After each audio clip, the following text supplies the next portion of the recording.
Okay, you're live. Okay, good afternoon, everybody. It is 1:30, and we will start this September 27th workshop.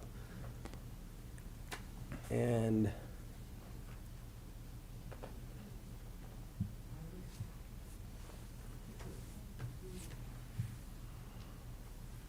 With the pledge. just a minute. I'll wait till he gets finished, and then we'll. That's right here. Take notes on.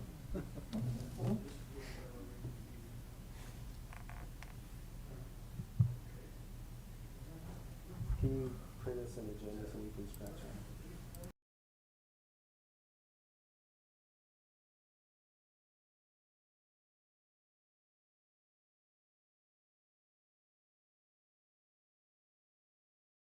Allegiance.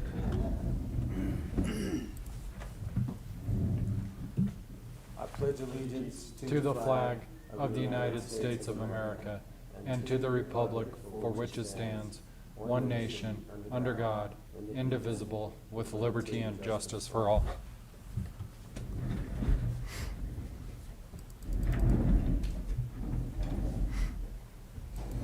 Okay, first thing on our agenda is the district attorney's budget presentation. So we have two new people in the room. I think they said they were from Arapahoe and Adams County. Go ahead and come on forward.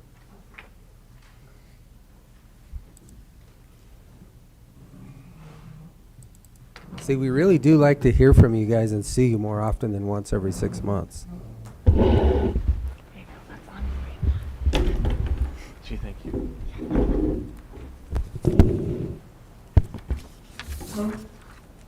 First off, Commissioners, thanks for inviting us.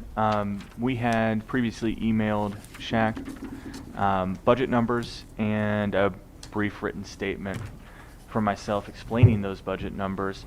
We also have provided today, because frankly when I met with Shaq, he had requested it, a list of entry-level pays for our county court deputies, district court deputies, really every position that we have, as it breaks out with the pay scales in other jurisdictions. These were the jurisdictions that we could get. We've highlighted in those particular sections our jurisdiction and then jurisdictions that we felt were fairly comparable to ours in terms of total population. The 16th didn't quite get their numbers back to me in time, so that's why that whole column's blank. But otherwise, population-wise, caseload-wise, total staff count, they were a little more comparable than the other jurisdictions, obviously. So those are what's in the gray part. I included state positions as well, just to kind of look at. Those aren't ever broken up by jurisdiction. The state judicial, it's just flat across. The same people in Cortez are making the same money as people in Denver. Okay, so And we don't pay that, the state pays that. Right. That's right. accurate. Yeah, just for comps purposes. And we also included the 6th Judicial District, La Plata County, in these numbers because, frankly, we compete directly with them for personnel due to how close we are to one another. So I'm going to have to ask a question. Where are these other districts at? Because I haven't had the opportunity to look them up. So who, just so that I have an idea, what, you saying they're comparable in size, caseload, where are they at? I mean, obviously the 6th is La Plata, which is Yes. twice our size. 6th is La Plata. The 3rd is Pueblo. And then I think the 16th was, are you pulling up the map? Yep. Sorry, I should have put that on here. We're so used to doing it all by judicial district. Right, and I understand that, but I don't know what the judicial districts are. When you're doing a comparison, for me, it would have been nice if you would have put 6th La Plata Right. and 3rd Pueblo, because I don't know, and I don't think the people that are watching know it either. How's that internet speed? It's flying. Give my phone a second to sort itself out here, and Sure. and certainly we can provide that information. The other jurisdictions, frankly, were jurisdictions that we had access to their information from previous years, and they're obviously much larger jurisdictions than we are. Okay. You're loading, mine loaded. Mine's not up, no. Okay, yeah, the 16th is Bent County, Otero County, and Crawley County. So that's like Los Animas and that sort of area. The 6th is La Plata, but they also cover San Juan and Archuleta County. And then the 3rd is like Walsenburg, Trinidad area. They cover Herfano, and I don't know some of these counties, I don't know how to pronounce them properly. Huerfano? County, yeah, and Pueblo, Los Angeles Huerfano. County. And the 10th is Pueblo. They're not, they've got quite a bit higher population, but they did have a little bit lower entry level, but their cost of living is also substantially less too. Okay. so- The attorney just gave me a map here, so Perfect. I can kind of, oh, now we have it. Thanks. It's okay, I'm paying enough attention for all of us. Okay. Shaq, we're in the bottom left. Thanks, that's helpful. So we covered 2 counties, basically, right? Correct. Correct. With a population of about 28,000? About It's 30. on there, yeah, it's 28 is close enough. Mhm. I mean, I'm rounding up, but Yes. You nailed it. Yeah. 28 is Yeah. pretty good. Yeah. Okay. Okay, go on. So our request for budget this year includes a 2% cost of living increase for my staff. Would not include a salary increase for me. I'm not asking for one. As I mentioned in my letter, I think my staff does, frankly, an excellent job. We have dedicated employees. Our attorneys right now have combined over 16 years of experience in Montezuma County and Dolores County courts. Total legal experience far higher than that. I think that they should be paid what they're worth, and we have noticed a cost of living increase simply in the community as it relates to purchasing goods, buying services. Everything got more expensive, and I think a 2% cost of living adjustment for those folks is appropriate. I think that our staff, victim witness unit, our legal assistants, they are the folks that allow the attorneys to do their job. They do excellent work day in, day out. They deal with the victims that we have in cases. They ensure that case files are made, that discovery is being appropriately distributed. They are doing fine work, and they are also, in my opinion, very deserving of a cost of living adjustment. That is the primary adjustment that I'm asking for in the budget in this case. The other numbers that are coming in are for benefits numbers, and specifically that's a health insurance benefits request that obviously health insurance has been I always go what it off is. of what Billy Yeah, is we're- thinking it may And- look at for an increase. And we realize that. We know Yeah. that right now it's a plug number. Right. Hopefully it is better than that, but we have to have something to budget by. And that's, if it ever changes, like if it comes back that it's 3%, obviously that's, the increase, or if it comes back 12%, I mean, Then it whatever, just yeah, whatever you guys moves. look at, that's what we, try to correlate the same percentages for us when you're anticipating that. Those are the only numbers that have increased from, frankly, any budget asks from 2018 forward.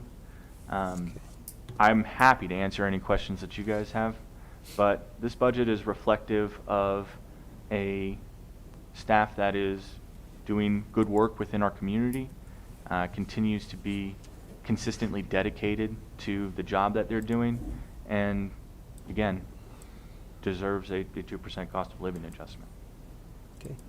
And just to give you guys a little background on this as well, the higher jurisdictions on this sheet came in from 2019. And Will and I at the time looked through that, and we looked at the other jurisdictions at the time, and we were vastly below what the other entry-level positions were. And so over the last 2-3 years, we've been trying to slowly increase our entry-level pay so that it is comparable to other. And I asked other departments in the county, I got what social services was paying, obviously I got the state, so that we could be an entry-level comparable employer for community members.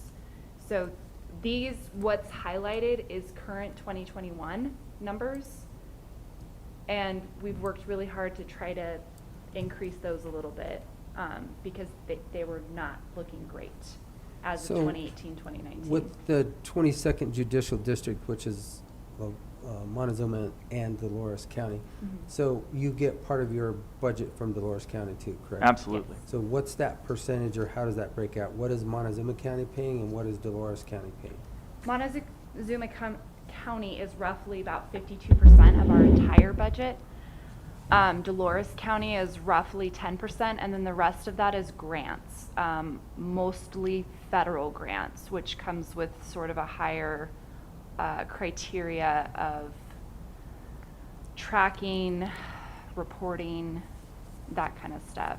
So 38% is grants? Mhm. Okay. And frankly, we try to make it that way because I don't think it's fair for one county in the jurisdiction to have an overburden in paying for a district attorney's office when we can go out and seek grant funding. We do so in as many circumstances as we possibly can. Our diversion program is almost entirely grant funded, and we're very proud of it. Same with the victim witness unit. The victim witness unit is mostly grant funded as well, entirely, so. Okay. It's a way to help reduce costs for the citizens of Montezuma and Dolores County, and we're going to take advantage of it. And then in addition to the ones you see listed here, Mr. Margeson's salary is also funded by the state. That doesn't come out of the county. Some of it does. The Oh. state, yeah, the The state state- only funds about 85% of it, and then Montezuma County funds the rest. Okay. Well, Dolores County still funds 10% of that? or- Correct. Yeah. Or basic, okay. It all goes into the same pot of money, but the state is required to fund 80% of that salary. Gotcha. And that's by statute anyway, right? Yes. Right. That's really, there's nothing we have to dispute about There's, that. Right. yeah, I mean, there's other DA's offices where the DA would come into the county commissioners and would negotiate a salary increase for various reasons. Obviously, you can see some of the salaries for DAs in other jurisdictions quite a bit higher, very commensurate with the size of their population. Again, I'm not asking for a raise. No, I'm just, Yeah. just asking questions. 'cause Yeah, no, that's- whatever information that you guys want. I just want to Happy hold to you look guys at. here as long as I can because it's kind of nice to see two faces. Well, and I will tell you, it's. I want to respect you guys' time and certainly your position. I think sometimes the best way I can do that is by handling a caseload, being in docket, and doing the things that are expected of a rural DA. And what's expected of a rural DA is go into court, fight cases. I get it. Saves a little money on attorneys. So I don't Yeah, have any, docket. I don't have any other questions. I don't.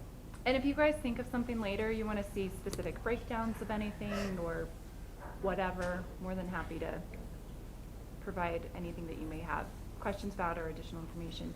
Shaq also mentioned if you guys have questions about how we define the specific line items, I can go into that a little bit, or. I think this is the first round. I mean, this is obviously the very first round. There's going to be a few more, and they're going to, we're going to have our questions as we move forward now. Okay.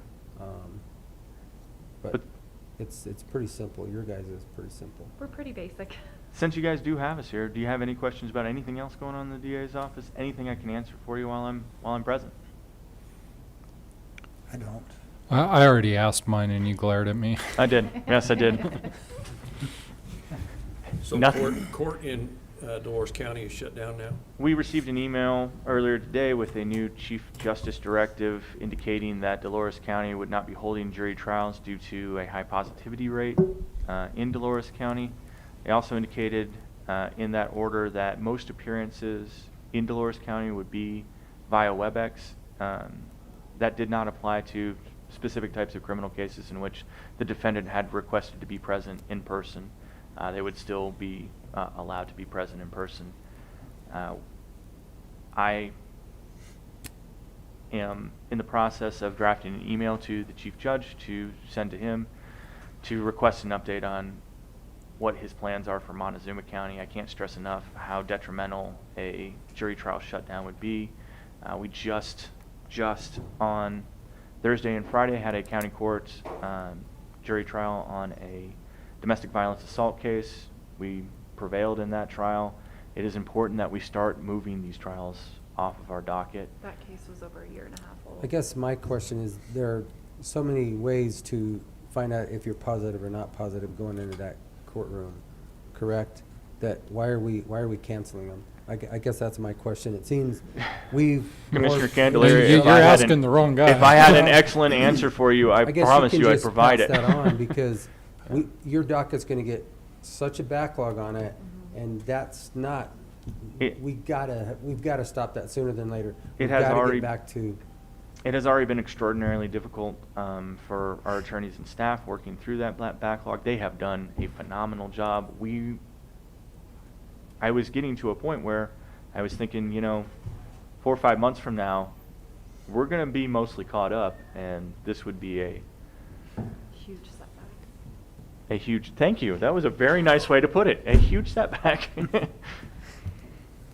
So, That's the progress we have made. And we're struggling with keeping victims involved with the cases as well, which has been hard to see because they're getting discouraged. They keep seeing these continuances and they're not getting closure on experiences that they've had and trauma that they've had.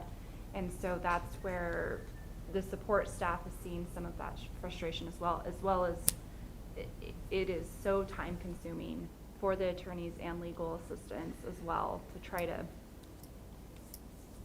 continue these cases and keep working on them. And So is that left up to the chief judge? Just the chief judge? Who's his boss? I think that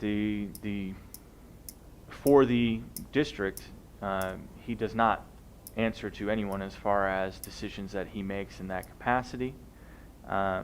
Ultimately,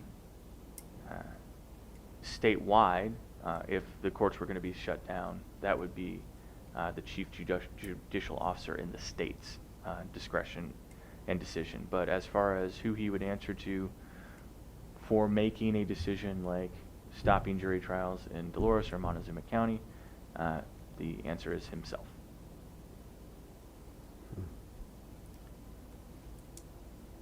may not hurt to have some phone calls from other people.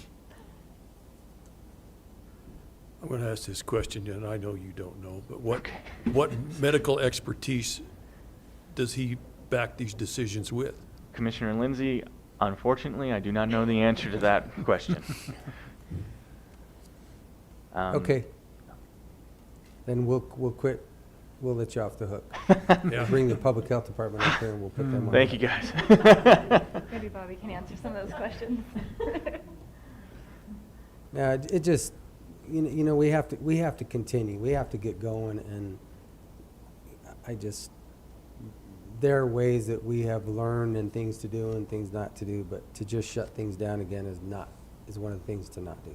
In my opinion, I understand that I'm not. He that has no person. medical background either. So. And but I'm honest. I have no medical background. Well, Actually, I that's do. not true. actually, You've I got do. a career in emergency I medicine. actually do have a medical background. Well, Commissioners, About the last statement then.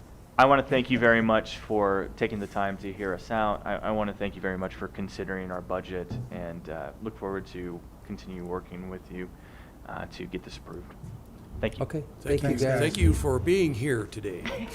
You're very welcome. And you know what, to that end, I apologize. I said I was going to leave and then I didn't. This is a very Matt thing to do. But to that end, I normally, Tuesday just happens to be a docket day for me. If there's another time, a better time to come in and stop in and just fill you guys in on what's going on at Mondays. the DA's office. We're here every Monday afternoon. Every Monday. Monday Got it. afternoons. work Except better. holidays. I also won't be here on the holidays. Thank you so much. Yeah, you bet. Thank you, guys. Thank you, guys. Okay. Have fun. Thank Social you. services?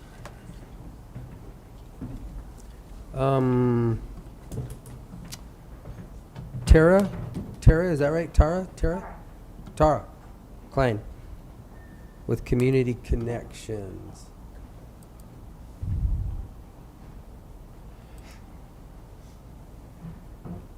Hi, thank you so much for Hello. having us today. You bet. Good Step afternoon. around. So I am TaraKiene. I'm the president and CEO at Community Connections. With me here is Cynthia Sadler, who is the secretary of our board of directors and a Montezuma County resident. And I brought just hopefully a brief presentation because I wasn't sure exactly how much context you all had for the scope of what we do at Community Connections. So it's just a way to enlighten all of us, I guess. We do have 2 offices in Montezuma County. We have our office over off of Harrison that is our administrative office. It's where HR, case management, other administrative staff work. And then of course our Pine Street house, which is our day program facility where clients come and participate in day activities, as well as where a lot of our direct support staff and their managers would say live. That's kind of true. They kind of live there, but officially that's where they work. Go to the next slide. And we do have, I think, a lot more programs than people are really aware of. I think a lot of people see our adults out in the community doing things, and that's what's really visible about our services because yes, we have those 2 facilities, but so much of what we do is going on in people's homes, out in the community, not in a group where it would be obvious what we're doing.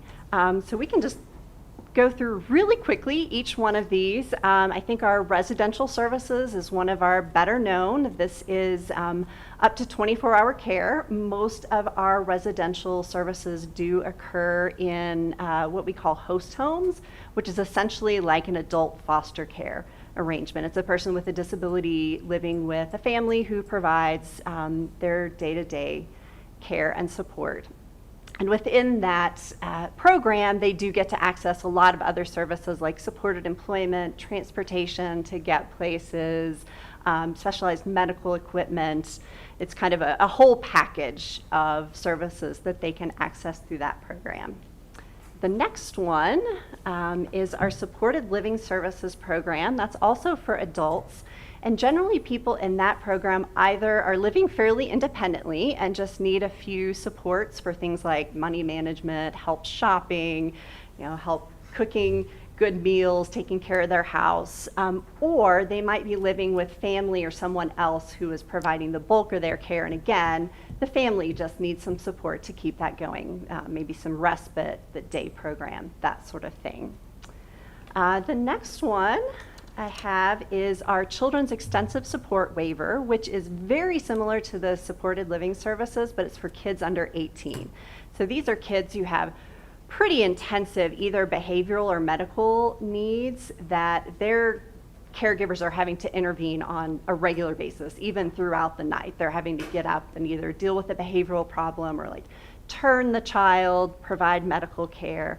So this just provides some support for those families with the hopeful outcome that kids are staying in the family home and the families are not getting so burnt out that we end up with kids who are being placed in foster care, other out-of-home placements.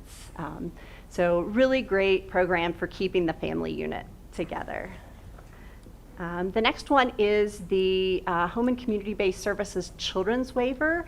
And this waiver was designed for kids who, again, have really high medical needs, would probably be hospitalized if their families didn't have a way of caring for them in their home. Most of what this waiver provides, though, is access to Medicaid. So families whose income would put them above the Medicaid limits, this allows them to get Medicaid to pay for all of those doctor's visits and specialist care that these kids with really extensive medical conditions need. The next program is family support. This is another great program intended to keep families together. This is essentially a monthly stipend for families to pay for some of those extra costs that they incur with a child with significant disabilities. So a lot of them use it for respite, they can use it for some medical treatments, they can use it for specialized equipment, but it really covers those extra costs and reduces the stress on these families. And then finally, one of my favorites is the early intervention program, and this is for kids who are 0 to 3 years of age who have some sort of developmental delay or disability, and they're just not progressing on that same trajectory that other kids their age are. And this allows us to send in some professionals to train the family, to work with the child, to hopefully narrow that gap, to help put them on a better trajectory and help them meet those developmental milestones during that really critical window of early development. And then, of course, we have our case management, who kind of lead people through all of those other programs. They help get people in the door, help them make some decisions about what services they need, where they need to go, and then they help the person actually select those services and find the providers. So that's kind of the 20,000-foot view of our services. And then I just threw in a few pieces of data that I thought might be interesting for comparison. So the first data point I have are some numbers just by our program, and these are just within Montezuma County. And you can see the bulk of our services are actually those residential services, with early intervention, supported living services pretty close in there. I don't think we have anybody in the Children's Extensive Support Waiver in Montezuma County right now, because those eligibility criteria are so stringent. We generally just have a handful of people in the entire region who meet that qualifications. So next graph I put together was just to see how those numbers spread out in your county and what communities they're in. As is probably to be expected, the bulk are in Cortez or the Cortez area, but we do have people throughout Montezuma County that are participating in these programs. And then I thought it might also be interesting, and the next slide is our numbers by counties served. So we do serve the entire 5-county region of Region 9. But as you see, we do have the bulk of folks in La Plata County, but Montezuma really is a very close second these days as far as the number of people that we serve. And then also kind of for comparison then, the actual contributions then by our counties. We have been so grateful for the support that Montezuma County has provided over the past couple of years, and we believe you are getting a great value for that investment and really appreciate it, and would hope that you would continue it to help us continue providing supports in these rural communities. So I think that is all I have. Other than some outcomes, just some overall what we're trying to achieve and what we do achieve by providing services in Montezuma County. We look at reducing hospitalizations and poor medical outcomes for people, reaching those developmental milestones, helping keep those family units together, preventing the out-of-home placements, helping adults really increase their independent living skills and become more independent, more part of this community, more included, and then making sure that people have stable living conditions, that if they grew up and love Montezuma County, they're able to stay here and to stay and thrive in this community. So thank you so much. That's kind of, my data piece. I also wanted to allow Cynthia to give you a little bit more personal experience of what these services mean. Yeah, thanks, Tara. Okay. I'm a resident of Montezuma County. I live right out by L 23, and I'm a parent. And our daughter, I spoke to you all 2 years ago, and our daughter at that time was using the adult day services 4 days a week, and then the rest of the time she's with me and my husband. And so it wasn't the ideal situation, but the waiting list for her to get into an independent living situation was 20 years. And that was scary for my husband and I because we're in our 60s. So we just pray we would live long enough to see her get placed someplace. Well, in the interim, because of some situations, when everything shut down, then she was with us all the time. Not ideal. She, got very depressed and angry and was acting out. And through the intervention of Community Connections, they helped us get an emergency order for placement in a host home. And that happened this April. And so it's been a huge relief. My husband and I could not have navigated that alone. There's just too many factors that go into this. It's very complicated. So I'm so thankful for that. Our daughter is thriving now. She's with a host home with 2 other roommates, and she feels like she's an adult and she's accomplishing things that I could not get her to accomplish because I'm mom, And so I just wanted you to know my story and her story, because it's made a huge difference in all of our lives, and it's allowed her to continue to grow. And hopefully, our goal would be possibly some supported employment so she can give back. She was giving back through the day program by volunteering at the library, at the animal shelter, at Medicine Horse, and a few other places. And so that was one way of her participating in the community, but also helping. So that is what our whole goal is to include a person like my daughter who has Down syndrome, to allow her to thrive in the community, but also give back to the community. So I want to thank you for your support, because it's personally affected me and her and our family, and then people in our area, because that's just one story of many. So thank you. Okay. Yeah. All right. Thank you. Any questions, Commissioner? No. Great. All right. Thank you so much for your time. We really Thank you. appreciate it. Thank you. May I add one more thing? Yes. Absolutely. Aside for asking you for support, we're having a fundraiser that I'm heading in Cortez and Montezuma County, the whole county. And we started it last year, which is here to start a fundraiser, but it's called Festival of Wreaths. And we were trying to have wreaths hang along Main Street and in businesses through sponsorships. And if I might leave you some information about that, I would like to, because we're actively recruiting sponsors right now. And also, if you happen to know a business or an individual that might like to be involved, I'll leave you my card as well and numbers so they could get in touch. Would that be all right? You bet. Yep. Okay. Yep. Thank you.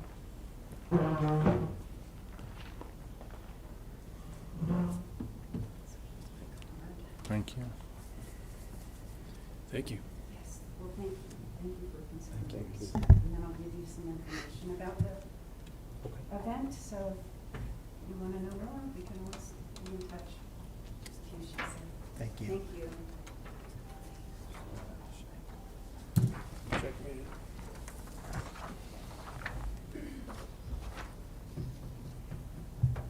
Okay. Thanks again, guys. Have a great day. And with that, we'll bring up all of our departments now, and we're going to start with social services. So Gina and Lori, come on down. Want a hard copy? Please.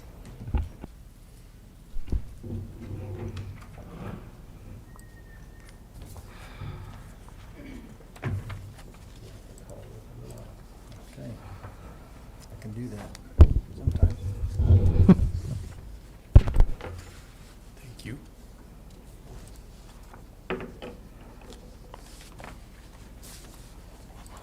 Thank you, ma'am. So on that one, that should have draft, right? You see draft? It does say draft. Thank you. This is your first time out of the gate. You only have 4 more to go. Oh, We don't have that many months before the budgets do. Good You af- have, good you have a afternoon. lot of time to get that pencil really sharp. okay. I'm sorry. So are we going over the budget first, or are we going to go over salaries first? What are we doing? Whatever you want to It do. looks like budget first up on the That's window. All right, what let's do came it. up first. Okay. So as you can see, for the 2022 budget, for the beginning balance, we're estimating it to be $1,203,579. Now, the estimate for 2021 is $1,685,073. We got our property taxes, it decreased, as you can see, from 2021 to 2022. That's what we got from Shaq, right, Shaq? Yes. Okay.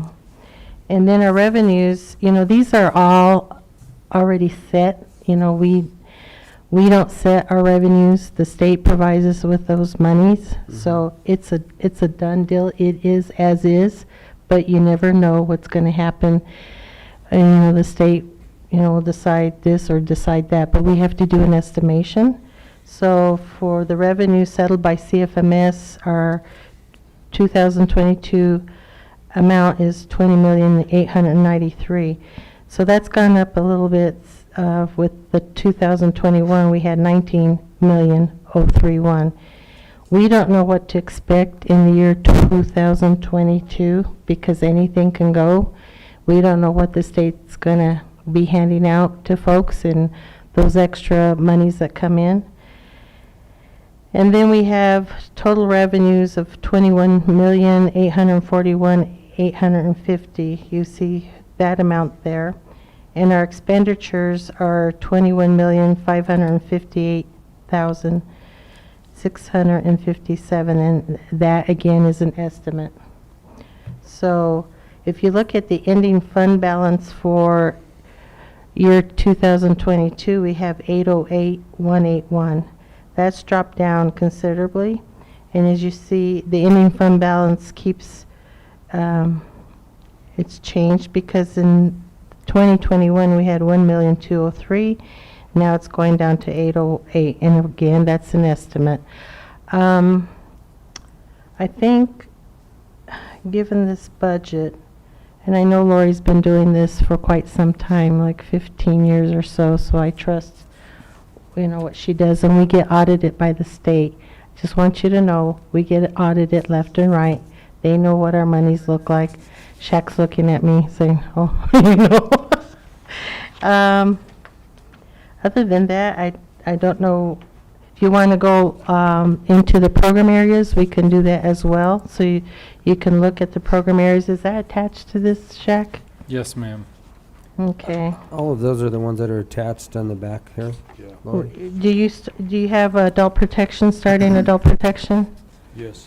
Okay, we can go head that direction. So the budget for 2022, we have an estimate of $207,889. This includes the new salary. So you have to understand what we're looking at is the new salary increases. If we were to give our 3 staff salary increases, I can't remember if the case aide would get a salary increase, probably not. We have a supervisor and 1 APS FTE that would be getting the increases for their salaries. So that would go up a bit for that team. And then on the next page, you'll see the program regular administration cost pool. We have regular administration. This would go up with the new salary increases to almost, I would say, over $200,000 for the total regular administration for year 2022. And cost pool administration would go up to 175,000. Another 25,000 would go up because of salary increases. And then our fraud administration, as you will see at the last line of this page, 85,000 was estimated for 2021. It increased to 165,860, and that's based on the new FTE that Was it yes. Yeah. So I don't want you to get alarmed by that increase there. We should see that. Then we go on to child support. We currently have 3 staff with child support, and on the revenue you will see state share, county share, and total. For the total, we have 263. That's gone up like 20-some thousand for 2022, and the budget for 2022 is 263,376. So these are all estimations, but I think it's fair to say that, you know, we have not been overspent in many years in this county for social services, and that's a good thing, because I don't want to be overspent. We always want to be underspent. And, you know, my take on it is when we're underspent and we don't use all the monies, those monies go to other counties. So that's what the state decides, you know, if we're underspent and we haven't used those monies. Is that correct? That is with the state allocation, not with the county budget. Yeah, with the state allocation, but I don't want to be underspent in any Yes. of this because it does affect the state allocation. Yes. Blood test, I noticed here on blood tests for child support enforcement, I was just looking at this. We had an estimated expenditure of in 2021 of 912. We're estimating that to go up higher in the year 2022 because those tests do increase. The amount of money that's spent on paternity tests has increased, so we budgeted for 1,839 for year 2022. I just wanted you to notice that amount too. We do pay. pay for the paternity test? Yes, we pay. How much? Child support for you. Yeah, Okay. we do everything, Commissioner. We pay. I feel like that it's out of, you know, it's there, it has to be in our budget. That's a requirement for them to get tested for paternity. That's just the program, that's how it's run. But that's how it goes. Now, we have 11 programs in eligibility. The next program is adult and aging. As you can see, that went up, that's going to go up in the year 2022. And total adult program payments is $916,227. So as you can see, from the year 2020 to year 2022, it keeps increasing for adult aging. And that's OAP, correct? Is that old age pension? Yes. Yeah. So that's like a 10% increase just off the top of my head, just looking at the numbers. Is it that a really 10%? that high? Yeah. And we can't guarantee. I mean, like with COVID, when COVID hit, we were overspent a lot because we couldn't foresee what that was going to happen. There's a lot we don't know. When it happens, and we have to deal with it. Okay. Can I just make one comment on the first page, Shaq? If we can go back to the first page, and I don't know, as you notice at the beginning fund balance, if you look at the 1,874,000 back in 22, it keeps decreasing. As you see, our beginning fund balance is going to go to 1,203,000. You will see that decrease as the years go, and I'm concerned with that decrease. I mean, that's normal. The thing is that if we don't have enough in our mill levy to cover these costs or incur, because back in 2017, I think, Lori was here, I wasn't here, I came on board in 2018. The county None of us commission. were here. Huh? None of us were here. Well, I think you know this historically, and I don't know if Shaq's told you, but the .5 was taken away from social services, and it was also taken away from another department. And for some reason, I don't know what it is, but the other department got their .5 back. So I'm asking you today to consider, or at least tell us, social services department, what we need to do as a department to get our .5 back. I think it's very important that we have that amount. We don't know. There was no, I would say, explanation as to why the .5 was taken in the first place. But if the other department got their .5, please tell me what my department needs to do to get that .5 back. We'll work with you. Just tell us what we need to do. If there's something that the other department did that we can do, let me know. Because I think it should be consistent across the board. That's just my opinion. And I don't, so I'm going to say something here, and obviously I wasn't here in 2017 either.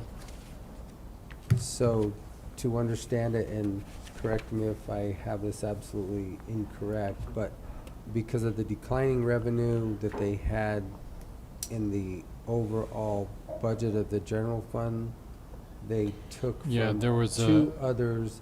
There was a deficiency, a pretty large deficiency, so they took we can adjust the mill levy, or we can work within that mill levy. mm-hmm. Obviously, we can't raise taxes, but we can work within that mill levy. And I think at that point in time, half was taken from social services and Mhm. half was taken from the other department. And that was to get the general fund back into a situation of where they were not going to see a deficit or have to pull out of the reserves so strongly. And again, that's the way I understand it. To the best of my ability, it was to get the general fund back solvent and And- whole. So Well, that makes. that's the best I can do. That makes sense to me, but I think also, when you're gonna give it back to another department, I need to know what they did in order to get back their mill levy amount. 'Cause we can work on something like that. If you need us to do something or approve something that we need it back, just let me know what it is. Because I think it just needs to be consistent across the departments. If you give or you take from one department, you guys know this, and you take and you give back, then what do we need to do to be the same? Because I would hate for us to go down the rabbit hole, and I won't be here in 5 or 10 years, just say 10 years from now, and then we have to ask for county-only money. That's not gonna look good. I'm just saying for the So future. what do you think you're saying you're going to end up with 900 or 800,000 basically as a reserve to you guys? The 808,000? Or the 8, yeah, That's whatever it, it the was. ending fund balance. So what do you think you need to have in there? Over $1 million. Okay, but why? Justify it to me. Why do you need? If it keeps going down every I year like it does, then there's understand gonna that, be, And there's a point in time that we have to stop it. I get that. But Yeah. what? we just wanna prolong that, I guess. You want to be safe. Yeah. Okay, safe, I get that, but what number is safe? And I understand you don't want it to continue to decline, because we look at declines also, but what is safe? And justify that safety net to me. What is it, and why is it? If it's $1 million, I get that, but why is it $1 million? What do you need that safety net for? Is I it- don't know. Mainly because if state decides not to reimburse a program and it becomes county-only money or something like that, that's when we're going to be hit hard.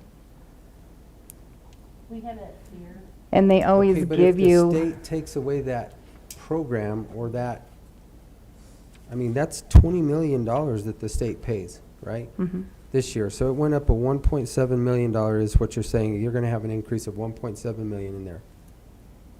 Okay? Well, at Mhm. some point in time, that can stop also. So if the state stops funding it and we just backfill it, we're never going to have enough to catch up with what that program's going to go away, I guess is what I'm saying. So Yeah. justify the safety net because the state can add 10 more programs and it can be another 10 million. And you don't have to answer that right now. This is a draft. We're just having a conversation. But I think that the fear is that if a program isn't being funded and it's a needed program in our county, then we will have that money available to fund that program. That's the basic gist of it. I don't know, Lori, do you have anything to add on that? Okay. Okay. But just so you know, if it comes and hits us, it hits us, and you know firsthand from us today that was our ask. so just like the TANF or the EBT cards, how much did they go up just this year?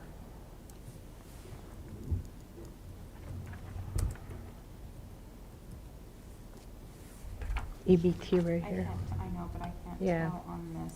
No. I'd have to. Because there Yeah. are a lot of things that were created not by us.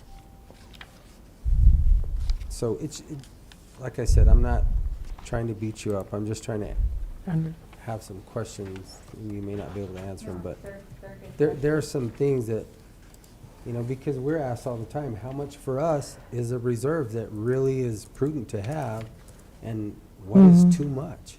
Mm-hmm. Because it all becomes taxation of everybody else out there. And not just to add another program that's,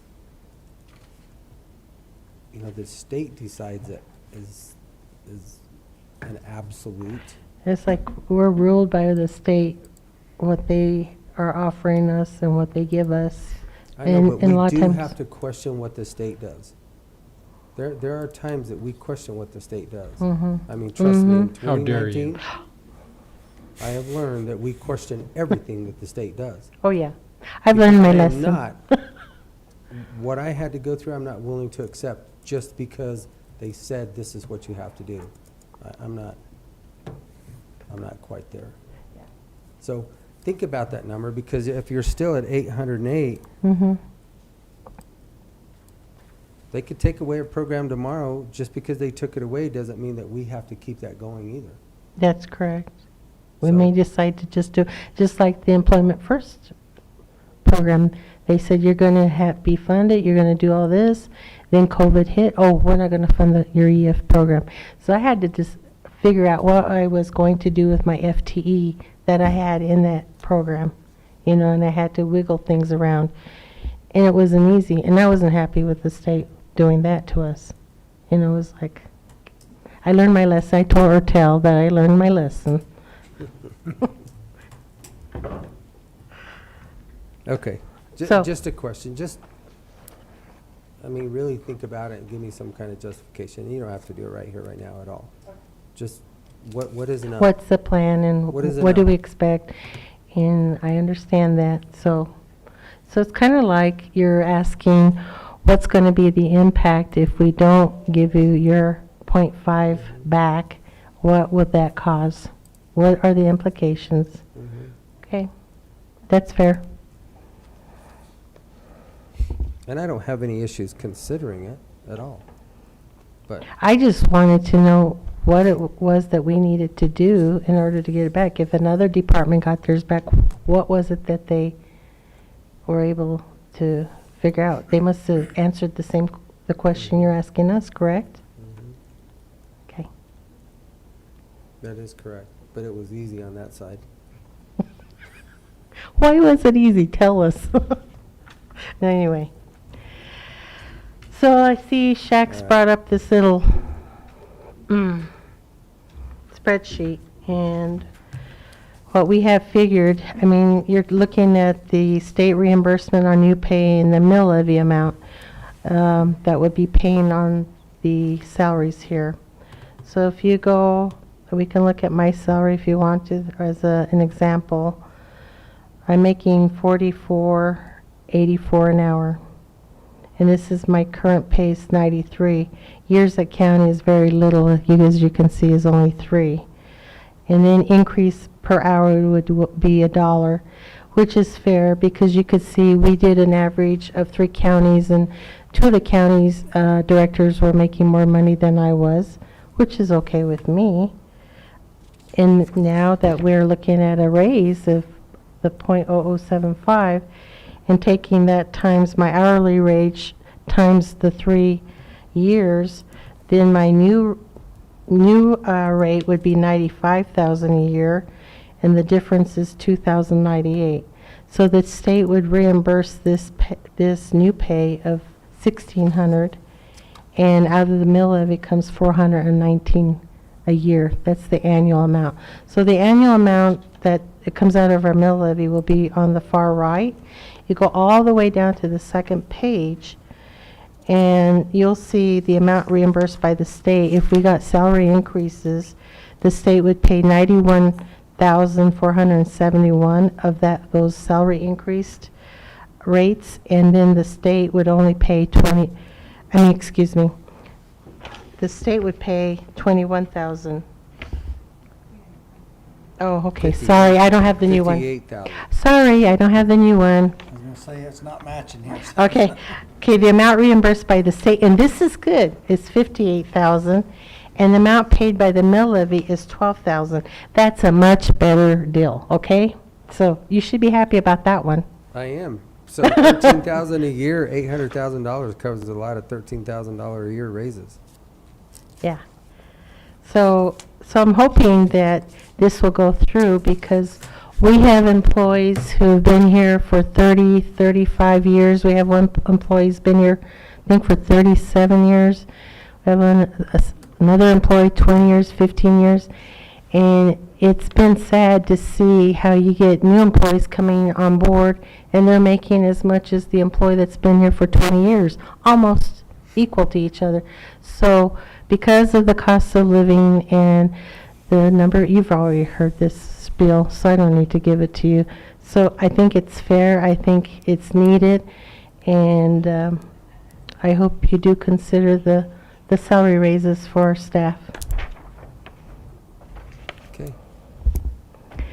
What else would you like to know about social services? This is, without Commissioner Tell here, this is easy on you, Gina. Wow. This is so easy. He'd be so upset with, but you know what, I did. I can zoom him in. No, but I did listen to the man because he had some points. Absolutely, he has a lot of good points. Okay. But- and again, I'm just, we're good. Okay. Draft 1, first round. First round, and what happens on the second round? Well, I don't know. Depends on how well you answer the questions of the first Yeah, we round. may take another 0.5%. What was the second round's tomorrow? No, Oh, we have a It's second round in when? 0.5%. November? this is just a Whatever. repeat. Yeah. Oh, Yeah, tomorrow will be exactly the same as today. So it can be Except for very we're not brief. putting I salaries. don't have to be so, okay. Can be very brief. Do you want to ask me any other questions today regarding anything that's come up, like outside or anything? Nice weather? It's not raining. I would like a copy of the original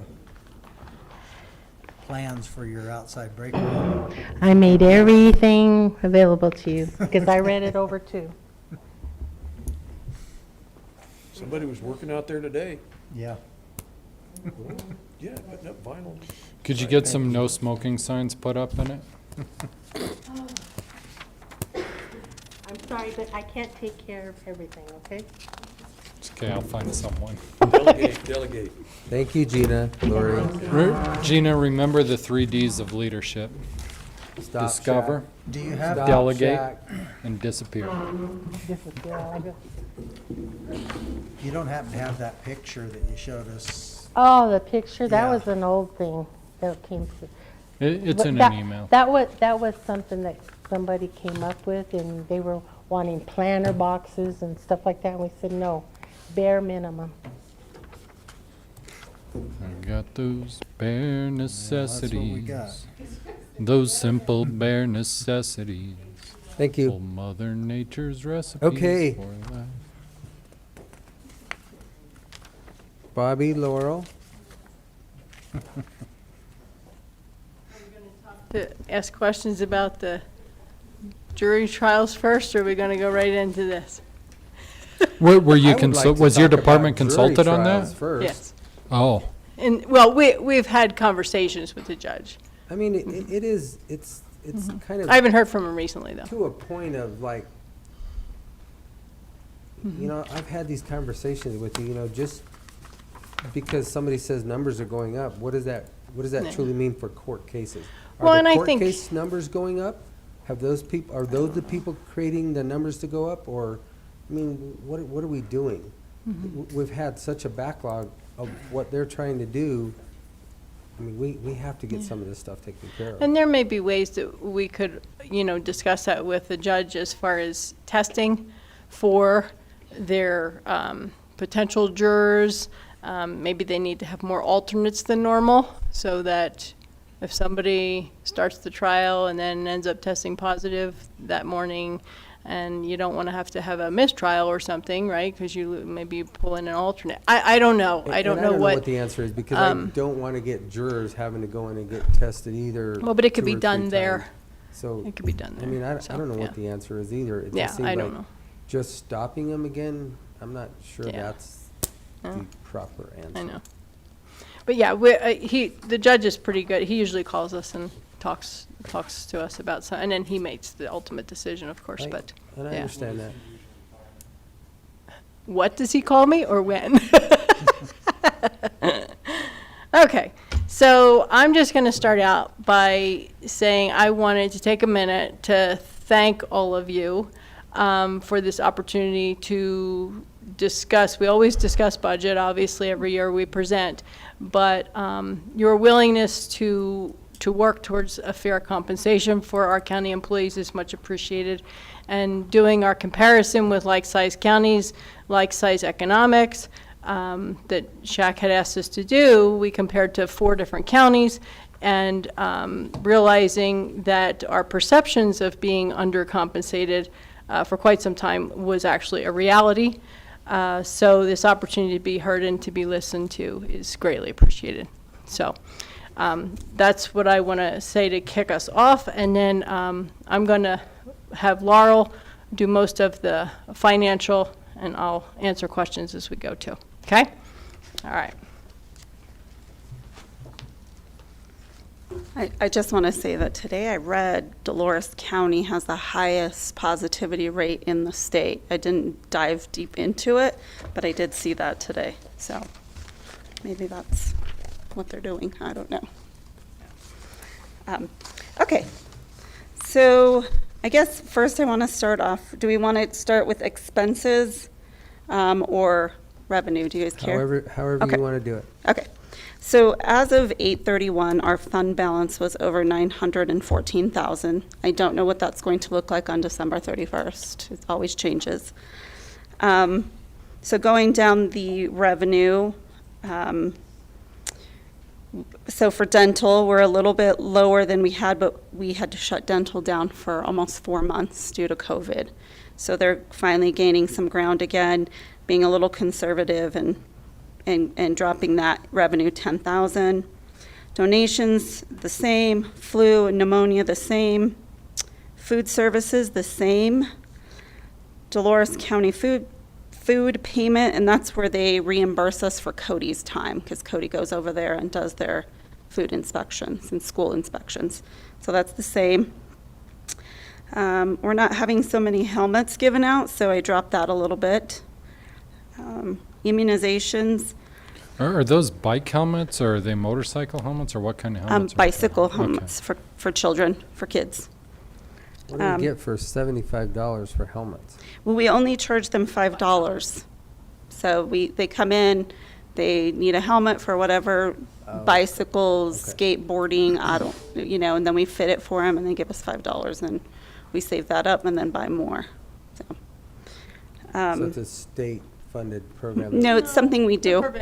It's a prevention program, which is Yeah. what public health's all about, Right. Yeah. right? So, we've been doing it for years and years. We usually attend the different bike rodeos, like over in Dolores when they would have, everything's different this past year, but, we usually are out in the community offering bike helmets at every event, so. Didn't know that. And car seats. Sorry, We do car really didn't seats know too. Okay, so then immunizations, I dropped that a little bit, just to be conservative. Obviously, we didn't do very many because of the shutdown earlier on in the year. And those are non-COVID immunizations. Correct. We're Those still are just, Okay. regular, yep, childhood, adults. child- Yep. And then car seats, same thing. I dropped that. That used to be a really robust system. Can I just back you up 1 second? And this might be a question for Bobbi. Given that we're seeing more births, are you saying that we're seeing less immunizations overall? It's been trending that way. Okay. I'm not speaking about the births right now, but previous years, what we've Right. done maybe 5-6 years ago, But we're when not we reaching that goal. quarantined everybody, we kicked the birth rate up, and there's just normal immunizations Yes. that come shortly after, and Yeah. we're seeing that trend go down as well. We're also seeing a lot more anti-vaxxers, Okay, okay. so. I was just wondering, with the increase in birth rate, if that number should go up, but you're seeing the trends you're seeing. Car seats, again, used to be really robust. We used to do quite a bit. They've tapered down a little bit. Well, actually quite a bit. So we're going to be conservative there already. We did raise our price to $35, and we do receive some funding for that, but basically we bank that and purchase more car seats and give it to people for a less amount of money. Miscellaneous, I am bumping that up, but it's only because it's generally $5,000 to $10,000, but Phaedra is gone, so I couldn't add our 2 new grants that we're getting in, so we have to add 2 new line items for revenue. So I just plugged it in there with a note that she and I need to create 2 line items, so. So it's not actually gonna be the. No, it'll be, Because that's huge. yeah, It's it'll be designated. That's a 5,000. pretty good jump. Yeah. We just have a lot of And- miscellaneous. And I have that on the Okay, screen there. Normal in front of me. 60,000 for diapers. Mhm. What's nacho? But You know, it's chips with it's cheese on the it. national public Good job, health group. Commissioner. We're doing a grant through that program, and they give us a stipend every time our nurses attend these trainings. So that includes that. Pregnancy tests, those are lower. We have been doing less of those too. They've picked up recently, but we charge $10. So Nail It Down will stay the same. We're gearing back up. We've had several successful So- programs. You charge $10, so you're only gonna test 7.5 people? Last year we tested so far we've only tested 3. Yeah. Yeah, our tests usually expire before we get to finish using the box, so. They Most of sell them are at the going dollar to their store. Yeah, or So, I mean, you can get them. over-the-counter test. We still keep them on hand though for clients and such, and then. We do. So Nail It Down is the senior nail program, so we're going to leave that one the same. Suicide prevention grant is the same. Septic permits are the same. However, I know that this is as of 8/31, and we're pretty close to that 35,000 already in the last month. So, Team Up, food security is 4,000. And then United Way Food Security is 2,500. We did not budget for those 2 last year, but we received them. And we anticipate receiving more for that. Let's see. The air monitoring grant is the same. OPP, and we need to Did we change. get more air monitors up? Are they still in Cortez? Or I think, Somewhere out by Dove Creek? yeah, when we started talking about that was in the, right when COVID started getting serious, and I don't know. I don't think the state wants to move them. I think they want to get rid of them, but we need to address that definitely again, because I know we talked about Pleasant View at the fire station. Right now it's here, it's being monitored as normal. The guy was just here auditing it last week. It's still producing numbers, and So that's the purple air monitor, right? no, No. this is a different one. This is, The one that's on the tower on the roof Oh. of our building. yeah. Before purple monitors came out, so those might be better. OPP, that is our core public health funding. We are expecting an increase in our core funding due to the, what was it called? American Rescue. No, this is separate than the ARPA. It's just permanently increasing They put it in core statute. services. Yeah, it's in Yeah. statute now. So the legislature voted to increase the basic funding for core services in public health. And it's basically, will be sustainable money for the future for public health. It is not the ELC funding or the COVID immunization funding or the ARPA funding or any of that. It has nothing to do with that, so.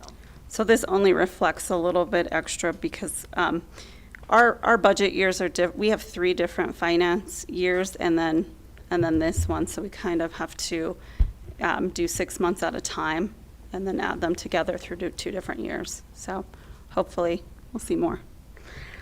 Single entry point is the same, pretty much, $10,000 less, but that's because I'm just kicking it down a little bit because on the track that we're on, that's where I see us ending the year.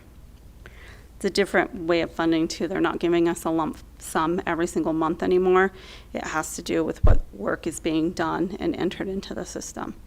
And so we've seen about $3,000 less, $3,000 to $5,000 less so far of their lump sum funding versus what we're doing now. A home care allowance, that's also single entry point, and that's about the same. They increase it a little bit every year. Tobacco, which is STEP, is the same. Baby and Me, we are not doing. They ended that program. Core services, immunization core services. So this includes $100,000 additional additional funding for COVID work, immunizations COVID work. And that is also supposed to be increased as a core service once they figure all this, how they distribute the money at the state. I'm on the rural representation team about how we're going to do that per capita generally is how they do that, but that doesn't always work out well. All of us end up getting less and Metro gets more, and so we're working on that with the state team. So we'll see how that ends up as well. EPR, same. WIC is a little bit lower, but they generally come back with additional funding mid-year. And then COVID dollars. So we have a lot of money. This is just what I anticipate we'll use in the next year of our COVID dollars. TB is the same. NFP is And I just want a point of clarification for our YouTube audience. Those COVID dollars you have, that was the amount that just came out blanketed from CVRF. You don't get a stipend for everybody that you diagnose. No, we do not. Okay. No, we do not. So NFP is a little bit higher, but they increased their caseload in 2021, and again, we're kind of lagging 6 months behind here, so there's a little bit of a difference there. NFP Medicaid, we're starting that up again. We used to do that quite a bit, but now we're starting again, and it's a little more conservative and slowly starting out. So I didn't do too much there. Not sure what to expect.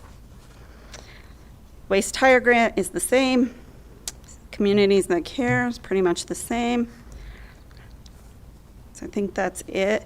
Our total revenue that we're expecting is $2,981,220, sorry.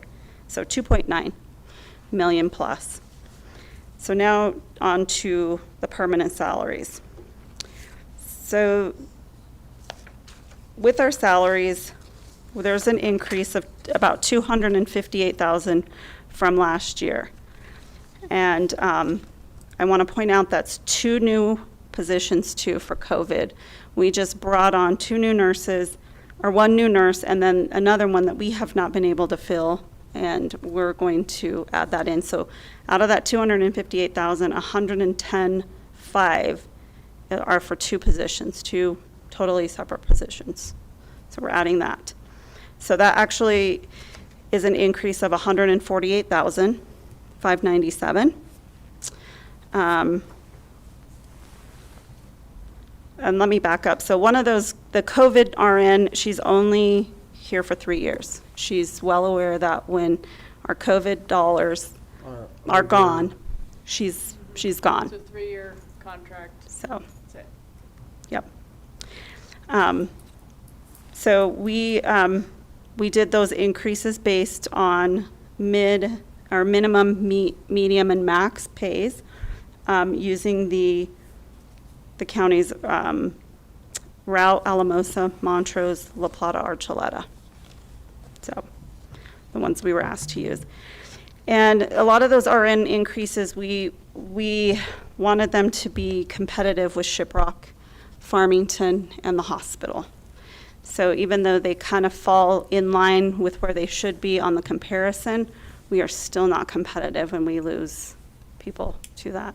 This one position that we've had going, this will be the 3rd year advertising it. So,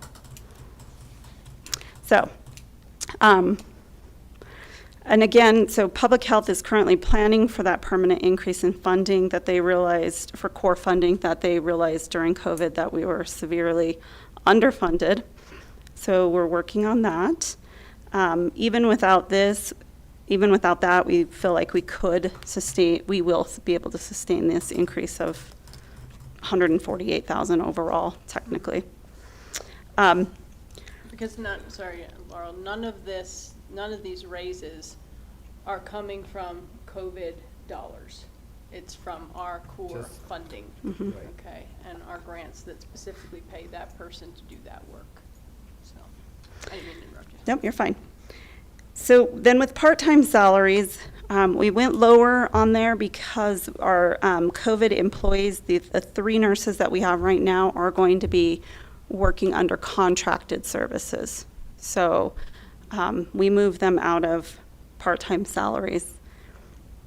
Overtime, we lowered. We, knock on wood, feel like we will be stable. We have a great group of COVID nurses that are helping us. These 3 contract nurses are rotating all of the weekends and holidays, with one of our nurses always on call too to help answer any questions, but allows our nurses to do the work during the week, including the new nurse that will be doing only COVID during the week. Fringe benefits, I increased, as Shaq asked me to, at the 34% rate, and also including the increases in pay too are in there too. Operating, we did increase that, but a lot of this other funding that's coming in has to be passed through by purchasing things that we need to purchase, like our like the diaper grant and the food grants and regular operating. Professional services, we increased again. I increased them for those 3 contracted nurses. Telephone's the same. Postage is $500 more, but we're sending out more COVID letters. Insurance and bonds are the same. Maintenance contracts are the same. Dues, training, and travel, I increased it back to 50 where it had been for several years prior to last year where we weren't traveling. People just weren't going anywhere. So we'll see if people can do some in-person meetings. Fleet maintenance, vehicle repairs, I increased it $1,000 just because we do have some older vehicles that we're having to deal with, but they're not too old. I just want to be safe. I hope not, because that's been a huge challenge of ours, trying to make sure that they are Yeah. upgraded. It's also a challenge getting new vehicles too, though, now, Yeah, right? exactly. For everybody in the world, yeah. Yeah. So, yeah. And, Yeah. and just so the new commissioners, The old ones. Yeah, exactly. Yes. just so the new commissioners have an understanding of how the county funds the health department, the county general has to pay the public health department a certain amount per capita. So based on the census, we have to pay, what is it, $1.50 per resident of Montezuma County? That's because the to- county commissioners only wanted to pay $1.50. The minimum. $1.50 is the minimum. Which is what our county pays Correct. per resident to the health Correct. department. And then Right. the rest of the funding is grants. Some for the Yes. state. Correct. Yep. So everything that we're talking about here is grant funded or Right. program funded. So we only pay like 30,000 a year or something. Yes. Not a lot. But it's of money. it's like 39,000, so I Okay, always say 30. about 40,000. So all of our expenses together add up to $2,651,607. It's a difference of $329,000 plus in the positive. Yeah, so, it goes back to what you were talking about earlier. I mean, how much do you need to have on hand? Because if we truly end with about, conservatively, I just said as of August 31st, we've got 914,000 plus, but generally we don't end the year like that. We're on a cost reimbursement, so we incur the cost and then we send in invoices to ask for reimbursement. Right, which So- is how the rest of the world works. Correct. You do the work and then you get Right. paid for what you've done. Exactly. Which is a Yeah. pretty good concept. Yeah, it's a great concept. But it trickles over into the next year. No, I understand So that, but here that's- again, yeah, it's just yeah. like, what, Right. Right. what is enough is enough? What, Yeah. I mean, Well, we don't, and I'm not, no, but general business practice is 3 months of cash flow, right? I personally think 6 months if you can do that. So we do have that, because you never know. I mean, I've sent the state late invoices because they went past, they want us to live by sure. dates. Well, I make them live by dates to pay us, and I've charged them, at one time, $1,700 in late fees because they didn't pay us. Well, And then I've they already started paid paying for on their time. work. So then they started paying on time. Paid on time. So, but, again, you kind of need a cushion. But how much of a cushion do you need when we could use some of that money to pay our employees? Correct. I guess that's my Right. point. Mhm. What, Right. don't Right. get me wrong, I am totally Sure. believe in that cushion. Right. Mhm. I get it. But Yep. there's also, It's a balance. where do you, Yeah, exactly. So, and hopefully, I'm trying to have faith in the state that they will appropriately fund some of these core services that we have to do. I mean, for Cody's position, we get $15,000. The rest is based on fees. And our fees are pretty low in comparison to some of these other counties when it comes to septics and such. And we still have to send them part of those fees. We don't get to keep all of those fees. yeah, but a lot So. of that, I mean, I could argue both sides of that. Yeah, absolutely. So what I'm hearing you say is you'll have a little over a month in reserve, a month and a half. Right. Not based on what you're carrying over, just revenue compared to expenditure, you'll have a month and a half left. Yeah, probably about 2 months. We average about 150 a month, so about 2 months left and then, You're not far off the mark. no, Not far off. no. And then we do have a carryover, so, yep. Any questions? Okay, well, thank you guys again. Thank you. Thank you. Thank Yep, you guys. appreciate it. Appreciate it. When they Yep. do a COVID test over here at the hospital, they send that information to you guys? and then you guys email it out? So. Other way Say you around. go, yeah, so you go through the drive-through and I'll just throw this out. You don't have insurance, you have no way to pay for it. They will do a test that is done through the state, which is connected with us, and it goes to the lab in California. We get the test results. We notify every single positive. The negatives, there is a website that people are given that information to sign up for, to get an email so they can log in and see what their result is. If they're positive, they won't be able to see that. So that's your first clue. So, but some people don't have connectivity or don't have an email or don't want to set up a thing, right? So we get phone calls all day long of people wanting to know what their test results are. And as long as we have it back, because it can take up to 48 hours, sometimes 3 days, but most times it's 48 hours or less, that we have the result, so. Well, in my case, I was over there Friday. I got tested. I give them my email address. I still haven't heard You'll, back. Well, that was- And the state that's says I Friday, have to Saturday, have and it Sunday. back to Gotta them wait, within yeah. 24 hours. 3 working days. So, no, if you were tested Friday, it didn't go out till, what time did you go? It was about 10, 15. Sorry, we're talking about your personal information, but you brought it up, That's right? That's fine. It's all state information. It's all So it open was in the morning information. that you were tested? Yes.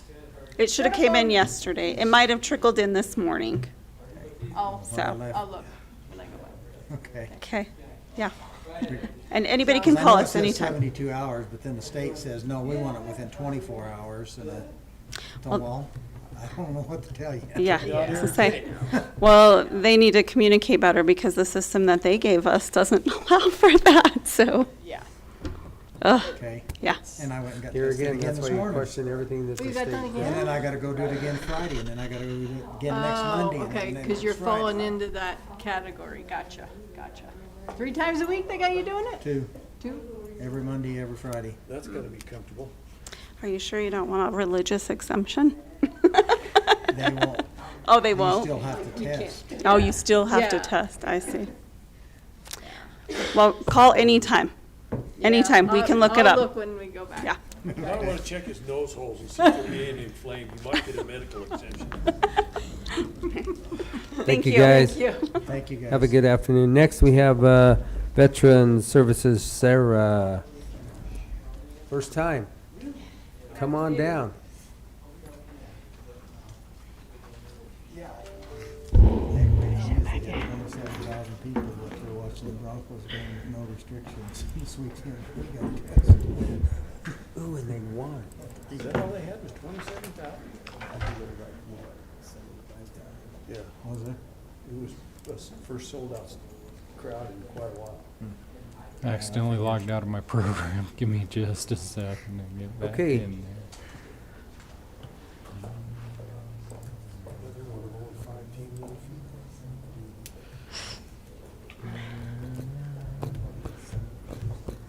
league. Do you want to start with the memo though, Sarah? Sure, the one from the state. Yeah. Let me find. Can you guys hear me okay? Yes, You ma'am. bet. Okay. Whoops, that's the one for. I'm struggling a little bit Keep with it my as- voice. Keep it as close as possible. Okay. Let me. So I received via email a statement from the state of Colorado stating that they were dropping the amount of money they were providing to the counties for VSOs because they have more full-time VSOs now. So they dropped it from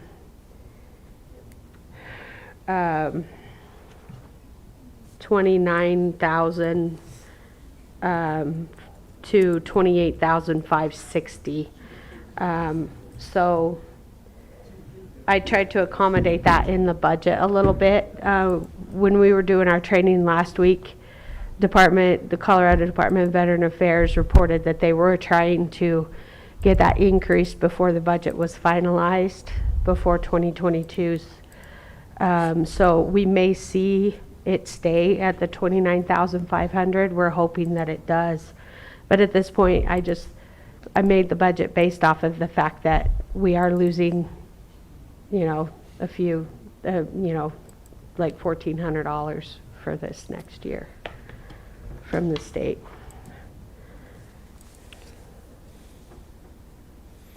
I'm just going to express a personal frustration here. I know the state's got to balance their budget too, but they're increasing revenue. They're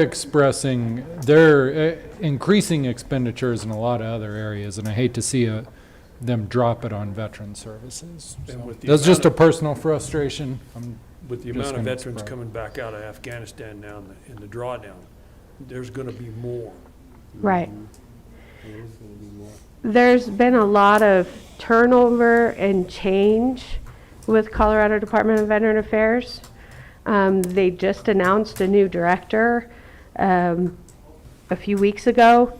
They're redistricting everything as far as directors go and at that state level. So I think that asking for increases and stuff was kind of hindsight on their part, because it's been a mess. We've been just slowly watching it the last 4 months kind of ravel apart up at the state, and so we're just kind of bearing with it and doing what we can down here, so there's not a trickle-down effect to our veterans, so that they don't see what's happening at the state level.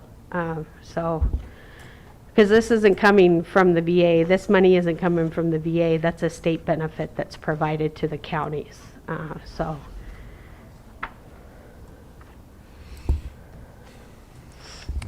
you just went over that with them. So. Okay, so the next one he pulled up there is, I just wanted to bring these, Rick has brought these forward before too. I just wanted to remind you guys of the numbers coming out of the VA. This is 2019. They showed 2,086 veterans registered, receiving benefits. And then it's reported in the thousands. So like compensation and pension in 2019 was $12,613,000 for Montezuma County in 2019. Okay, and then it goes across there, $588,000 for education benefits, $197,000 for insurance and indemnities. Medical care was $7,442,000. And then in 2020, they have 2,160 registered veterans receiving benefits. These numbers do not include retirees.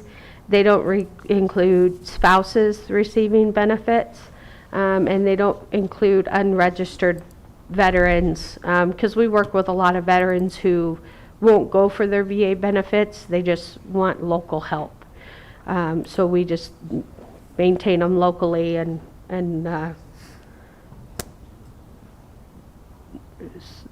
not worry too much about the VA benefits for them. So they had $13,280,000 in comp and pen benefits and $578,000 in education. So we have a steady increase. I anticipate another steady increase.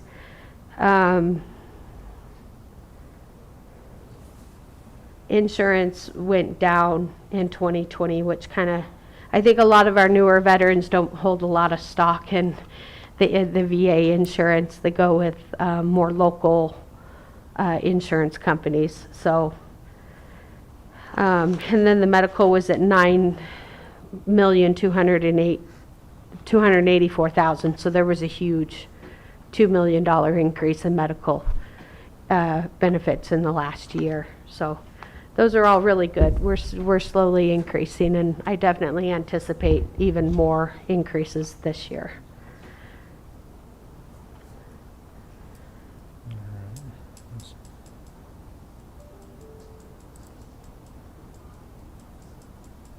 So I wrote the budget in mind of, with the new veterans coming out of Afghanistan, coming home, getting discharged, and being able to reach out to them and making sure that we were available to them and not just sit, we're sitting in an office, we're behind doors, and, we want to be able to reach out to them in the community as well. So as far as the permanent salaries go, I asked for an increase in Frank's hours from 30 to 35 hours. Same rate of pay for both of us for next year. The reason for that is because we want to be able to do more outreach. One of us be out in the community a little bit more. We can, trade off and on, make sure we're doing outreach a little more often, getting out to the DAV, other places. I would love to get into the schools and do a few presentations and stuff to high schoolers that are exiting out to go off to the military this year as well. So I kind of want to increase our public visibility a little bit more. So that's where the increase in the permanent salaries come in. Fringe benefits was at 34% of that. The operating expenses,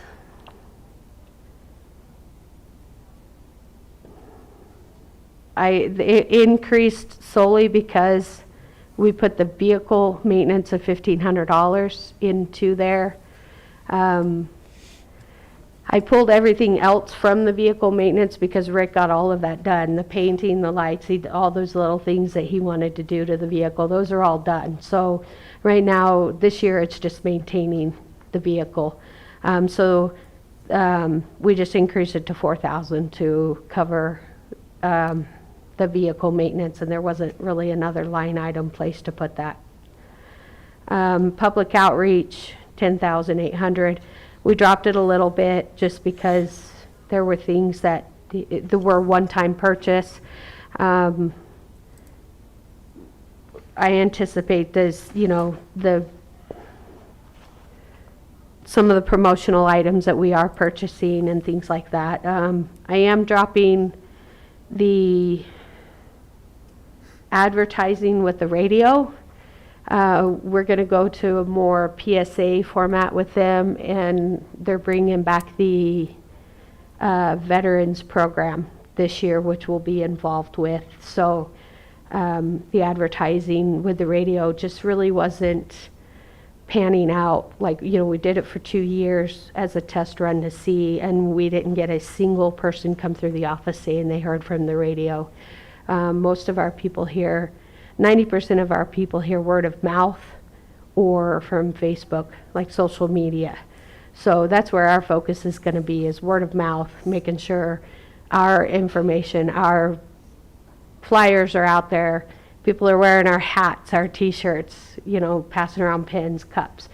And then Facebook and other social media platforms. So that's where our focus is going to turn to. Reimbursement for the telephones, for 2 phones. And then the dues, training, and travel, I left it at $2,100. Right now, like this year, we did virtual training. We didn't really they didn't offer, they offered for us to go up to the state, but by the time everything had gotten settled and stuff, it was too late to go up there, and I was okay with it. I'm not big on going to Denver right now anyway. Their COVID numbers were up, and apparently on Tuesday they reported 22 people died over the weekend from COVID in Denver. So I was like, okay, I'm glad I'm not up there right now. So that's where our budget is. Okay. Question? Okay. Thank you very much. Thank you. All right, thank you. Thank you, Sarah.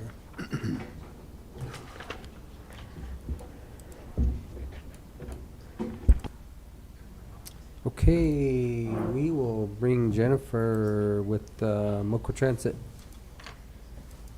MOCO Transportation. The new bus driver that you hired last week? I didn't hire a bus driver last week. Oh, you did. I did? Yeah, I rode with you. Oh, sorry. Yeah, that was. He has got that an was- amazing singing voice. may. We did not, however, get any on tape. There's 7 other people that could probably tell you the exact same thing I just told you. Let him go. Okay, well, you know, you gotta get what you can get right now. Sorry. Okay. You gotta take what you can get right now. Oh my goodness. All right. So we want to do budget first. Since you pulled that up. Sure. Okay. So our revenue this year, or next year, for next year, is going to be quite a bit higher. We got some CRISA money, is what they called it. It's basically COVID money for admin and operating costs. So we got $110,000 that we have to use until 2024. So it's not something we have to use all right now. We don't have to use it all next year. We have till 2024. Most of my stuff didn't change as far as revenue because I usually know what I'm getting for next year. We've already got our CDOT money approved, so that's done, and that was $88,010 plus the CRISA funds. I just want to explain one thing with the transportation revenue to the new commissioners. The majority of what comes through that program is state grant funded, AAA, CDOT, those types of things. And so if there's anything left in there, it's illegal for us to, even though it's in the general fund, it's illegal for us to spend it on anything else. So at the end of each year, we do a transfer order. Anything she didn't spend in her budget goes into the bus replacement fund. And then when she has to do the 20% match on her buses, that's where that money comes from. Right. And that's money I can actually use for other things as well. It doesn't, as long as it's transit related. So, so that's kind of my, I don't want to call it, my backup, I guess, fund for that. So basically, with that, we're doing $379,025. And then that doesn't include, I went low on Medicaid because last year was just a mess with COVID and then the Inteleride stuff. This year, we should probably 2022, we should get back up to the 90+ thousand we usually do for Medicaid. And everybody that we had is coming back, so we're starting to get super busy.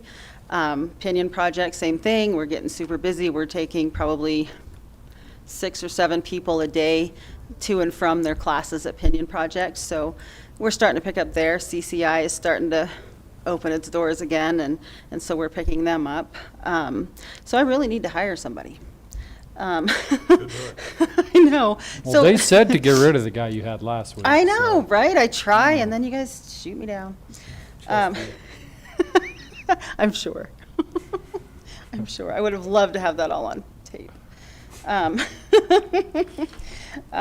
Okay, so basically total revenue, like I said, is $3079.25. Expenditures, with operating expenses, I didn't change that because we don't really change on that too much every year. Fuel and maintenance, I did go up for over last year because gas prices, and I'm just going to leave it at that. Dues, training, and travel I left alone because two things. When I go to CASTA conferences, which is the transit conference, I have to do one a year in order to stay in CASTA. They reimburse me for, I'm going to say about half. So it really isn't like a huge amount. And then the other thing is when I went to CASTA 2 weeks ago, I actually got certified as a defensive driving trainer. So now I can do my own classes for my people because getting them done is just ridiculous anymore right now because nobody's doing them. So I won't have that expense. So let's see, maintenance. So that puts, well, with the permanent salaries, my total expenditures would be $287,3777. So that should give me almost $100,000 at the end. However, like I said, some of that can be used until 2024. So it's kind of my, if I need it kind of thing. And then Shaq and I did talk about maybe using some of that for, if we don't get the grant for the feasibility study, do our own which, I'm fine with. How much longer do we have to wait before we get an answer on that? Because that was supposed to have already been answered last year. Well, last year we didn't get it. So So this is the new cycle. this is the new cycle, yes. So I actually was gifted a person from Casta sent him down to help me write the grant, so that he taught me a lot. So, but hopefully with it written a different way, we should get it. He's really confident we should get it. And so the new commissioners know the feasibility study she's referring to is for a dedicated route for Dolores Mencas Cortez, the loop, a couple times a day. And the reason we need a feasibility study is not because we don't understand that there's a need for it and it would be used, but because that's the hoop you have to jump through before the state will help fund the route. Right. Because at that And then point, designate the route also, so like the hospital, Walmart. right, exactly. Where- I'd even like to do one just halfway to Durango, so that Durango people can come here and vice versa, and do that just twice a day, once in the morning, once in the afternoon, so that kind of thing. And like he said, we need it, but in order to get the funding for the vehicles, because we can have this is a whole new set of grants. So we'd have operating and admin for that. We'd have vehicles just for that. And then with a fixed route, ADA comes into play. So that that's kind of why we have to do all the studies. So, but I'm hoping to get that. And then, let's see. Oh, that was the other thing. I'm hoping to get a full-time person rather than 8 part-time people. And the reason I say that is because it's really hard. Well, we're all part-time basically. So it's really hard to get somebody in part-time. So if I get one person that's full-time, then I have that person every day, and then the part-time people can just be, the makeup stuff. I heard Joel's going to be looking for a job. Well, I was going to ask Shaq. No, I'm just kidding. But anyway, so I took off on my wages. I don't know if you... Yeah, I've got it. You ready for that? I usually ask for 8 people, but I took off 2, so I'm doing 6, and then one full-time person.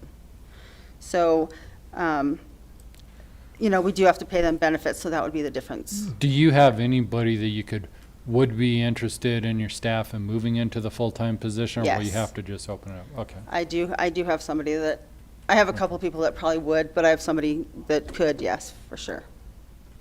So, we could either open it up. So that's just a 35-hour-a-week person, is that what you're showing? Yeah. Yeah. I don't think we need them 40. So, and then I put in there the 90 cents, I think it was 91 cents for my part-time people. And then Alex is actually not an admin assistant, she is my assistant manager. So her pay, it was showing too high for what she was, but she's really not. So I'm looking to maybe bump her $1 an hour, because when I'm gone, she does everything I do and vice versa.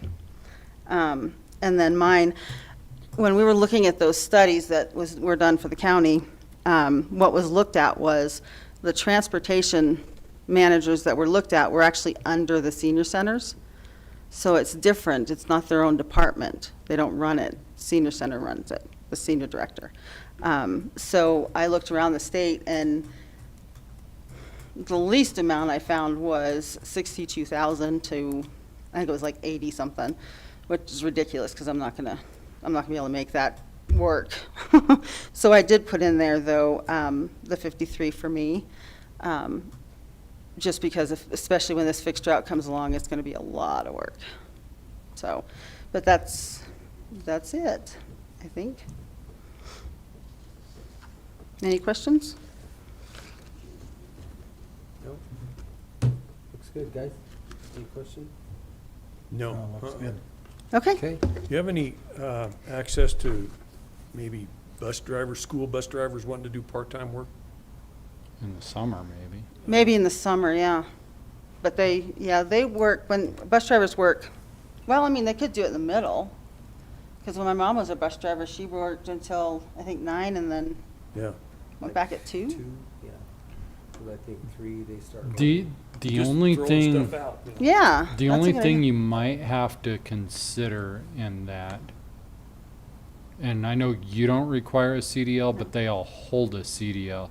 So if they start their normal route at 5 a.m. and in their other route at 7 p.m. without a certain amount of break time in there, they could get in trouble on their license. Yeah. That's They should true. have that amount of break time in there. It's- I they mean, would have enough just. but if they went from the bus barn to her back to the bus barn, Yeah. They'd have to they have some do kind now of. because they're not driving the whole time school's in session. Right. I'm just saying that's something you'd have to play with them And with. CDL takes it to a whole new level too with us. We have to Right. do other things with that, so. But, I mean, it's an idea. So, all right, thank you. Thank you, Jennifer. All right, Jonathan Parker, you're next. Senior Services. Afternoon. Good afternoon. So Shaq, on the notes is where I've broken my lines down. Yeah. Click on it. I got to get into yours. Okay. I'm still on hers.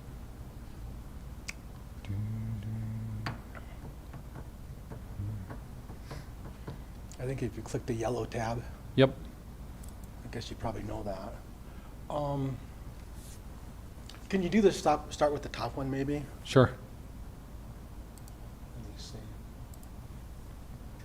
This was just the revenue we anticipate generating from AAA, Annex, the meal donations. We get a community service block grant. That's that CSBG. Dolores, Town of Dolores always gives us $2,500. Actually, last year I think they gave us a little over $4,000. Just some thoughts there. The Town of Cortez, we usually apply for $5,000.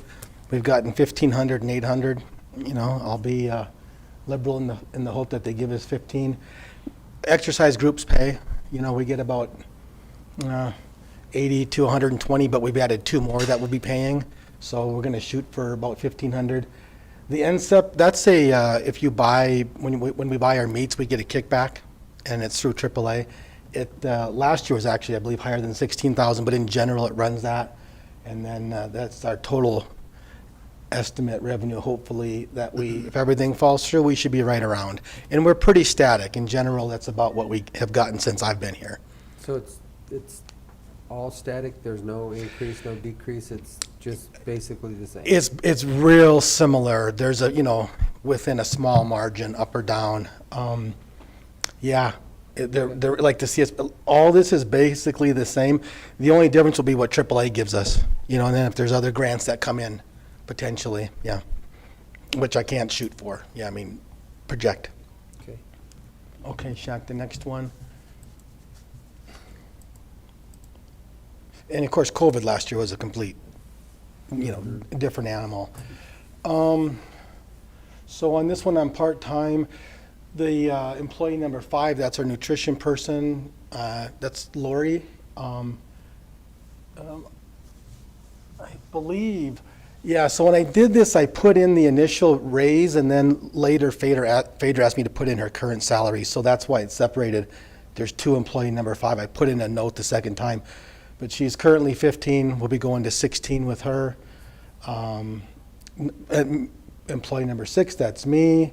I have not had a raise since I've been here, so I've raised it from 2410 to 2857. And I'm going to tell the commissioners too, Okay. when Jonathan came in for his budget, he undershot what we had put out in the study for his position. I said, you can't ask for less. I mean, you could, but I'm just letting you know, he did Yeah, it was ask that- for less than the study showed. It was 32 from the study, so I really just try to be cost conscientious, just because of we're funded through grants, and we have a tight budget, and we have to maintain fiscal responsibility. So that's the 2 full-time, me and Lori Thompson, our nutritionist. Okay, Shaq. Any questions on that? Okay. The part-time salaries, the next one down.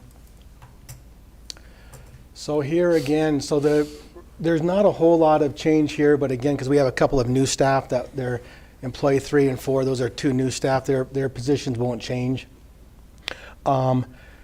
employee number 1 is our cook. We're going to put her from 13.26 to 14. And then number 2, she's been with us about a year and a half, 12.32 to 13 an hour.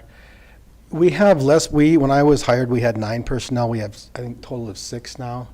And again, it's just, we had 2 people out in Mancos doing a one-person job.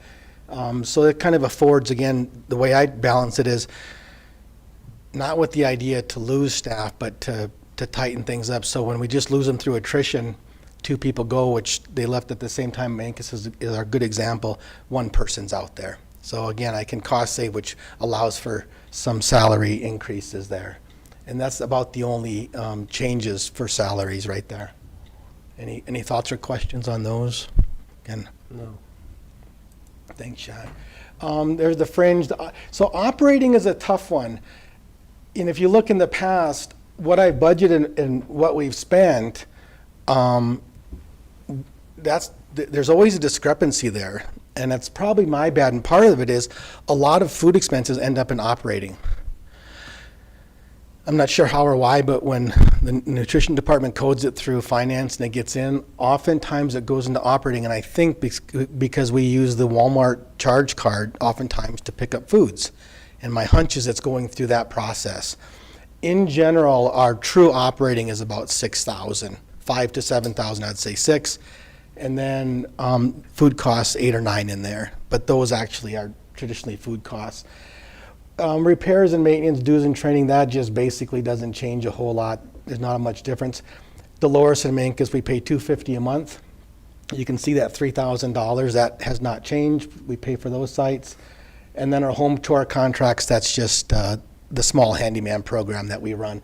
Again, that's you can see the fluctuation from 2,800 to 33 to 42 and then down to 3,500.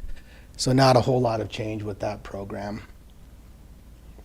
And that's about it. Our budget does tend to be pretty static, and it has to be just because of the nature of our funding and our sources. So we just have no choice but to rein things in. I believe in the food costs. I'm sorry, Shaq. I did increase the food costs up to 70 just because they are high.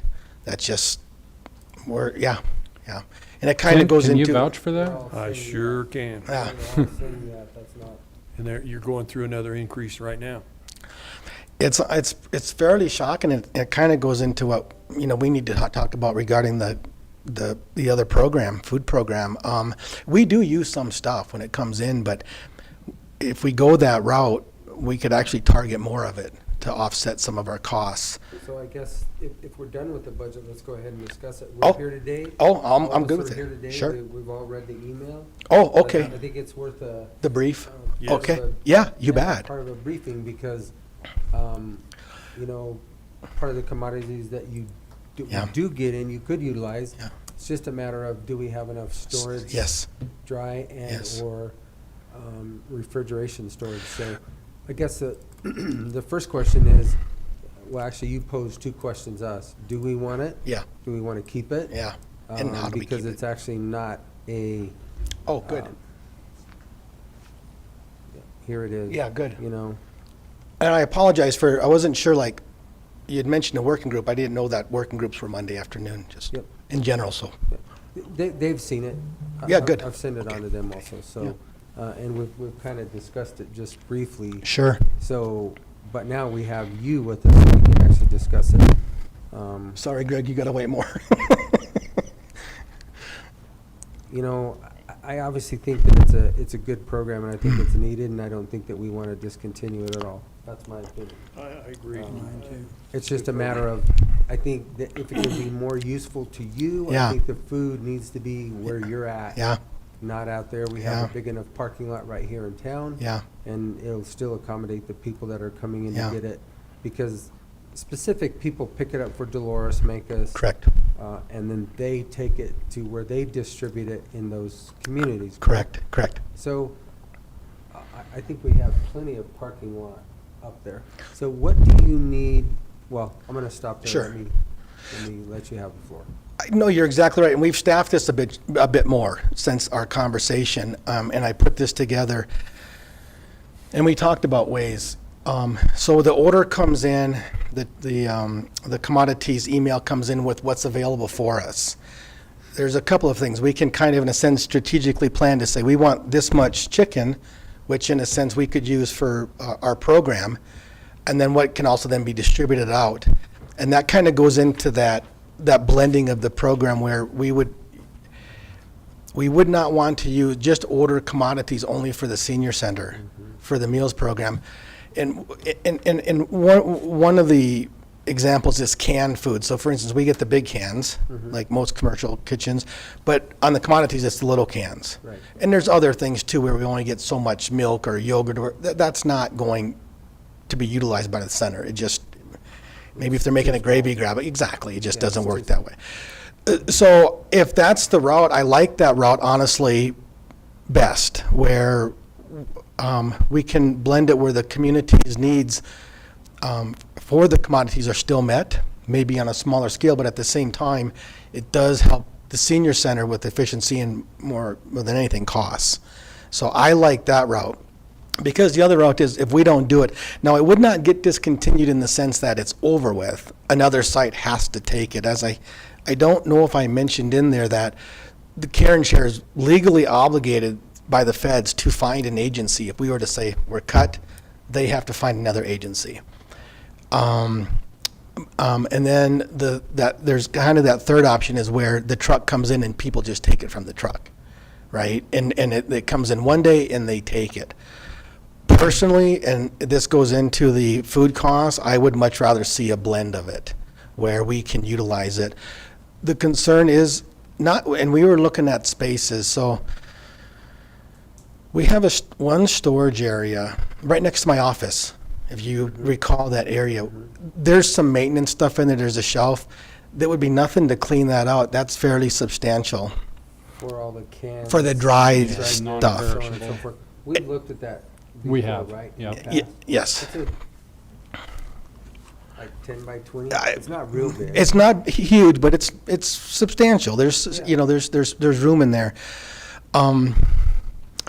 There's an area within the senior center that potentially, I was actually going to attach the GIS or not the GIS, but the floor plan. Thank you. To this, and note there's an area where potentially another section could be built into it. Wouldn't be expensive, but because it's a small section, maybe 3 by 8, something like that. But again, just another addition.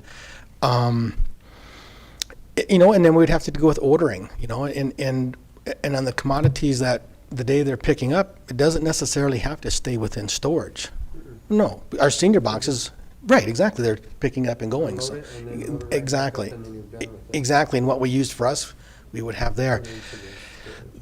Exactly. The refrigeration is an issue in the sense that we wouldn't be able to get refrigerated items only because we don't have refrigeration that could hold more items, substantial items. Now, a freezer would be a different animal because you can freeze. Anything refrigerated can be frozen, I believe. And our walk-in is nice, but it's not. We would need a freezer. Correct. Whether it's that one brought over and utilized and I don't know if it'll make the trip. We do know that. We wondered that. It's probably going to be a new, and really it needs to be a more efficient type. It does. Anyway, I just don't know. There's 2 of them out there that are ran every day, and are those actually really full? Are those utilized? I mean, So what happened? Yes. That was supposed to be distributed and not. Yes and no. Because when the truck comes in, there's a delay between when it's brought in and taken out. Sure. If we, so that's why it's there. So they're not in there very long, and they can be, but in general they're not. The dry storage, I mean, it's again when it's given, when it comes in versus when it's given out. And when it's given out, there's much less in there, and then when it comes in, it fills back up. That's just kind of how it works. However, if we were to use it for senior center Meals on Wheels, it's going to stay longer. in there. It's just, that's how it's going to be. The other thing is too, is that some of that, actually I'm probably wrong on that. Since we've got the walk-in freezer, I think both Mankins and Dolores, all of the frozen meats are coming to our center now. They bring it in, the thing is chock full. We used to keep it out there until we had the walk-in. I don't think, yes, the fairgrounds. walk-in that we put in the remodel. Yes, I think everything, all 3 sites now use that. I mean, because it gets, I mean, it's a small one, but it's stacked. But I don't think we use the fairgrounds for that anymore. We might, if we do, it's a limited time thing. So, because Lori Thompson will often go to Farmington. A lot of items aren't even on our trucks. We struggle with that, and so sometimes they have to go to Costco, or Shamrock has a store in Farmington to pick up items. So, sometimes they do go out to the fairgrounds. Then I do know that. So if the decision is on something where we do a blended, I'm for anything to bring resolution to this. I think to blend it makes a lot of sense, and then that way it helps your cost. It does. Gosh, if everything's coming to your freezer mostly now for all 3 municipalities. For the items we purchase. Correct. Yes. But Yes. Are we really using those 2 freezers out there right now? Or are they just running? No. You're right. Sure, there's a time that Yes. 3, 4, 5 days that they're utilized, but otherwise they're just running for nothing in there. You're absolutely right. There's no doubt about that. And if there's something in there, it's not much. And it costs more to run them when they're empty than it does. It's really inefficient to me. And they're not. I fully agree with that. It's when I first came on, that was one of the first issues I wanted to resolve. And that's when we went to the food bank, and had really hoped that they would take over the program. So And right. Yeah, They haven't. they So have- let's, and they let's won't. resolve it ourselves Yep. and let's fix it. Yep. And let's move forward. I think the Okay. program is very beneficial. Yep. If this helps you too. Yep. It is even more beneficial Yep. to you and the seniors here. Yep. So, that's kind of what I'm thinking. And then maybe we can at least get rid of at least one of those freezers out there. I And think just utilize one. We'll have them evaluated, see which is in the best condition, and shut the other one off. and you might even be able to do something with the other. Honestly, I think if we had a decent sized freezer, I'm not so sure we would need.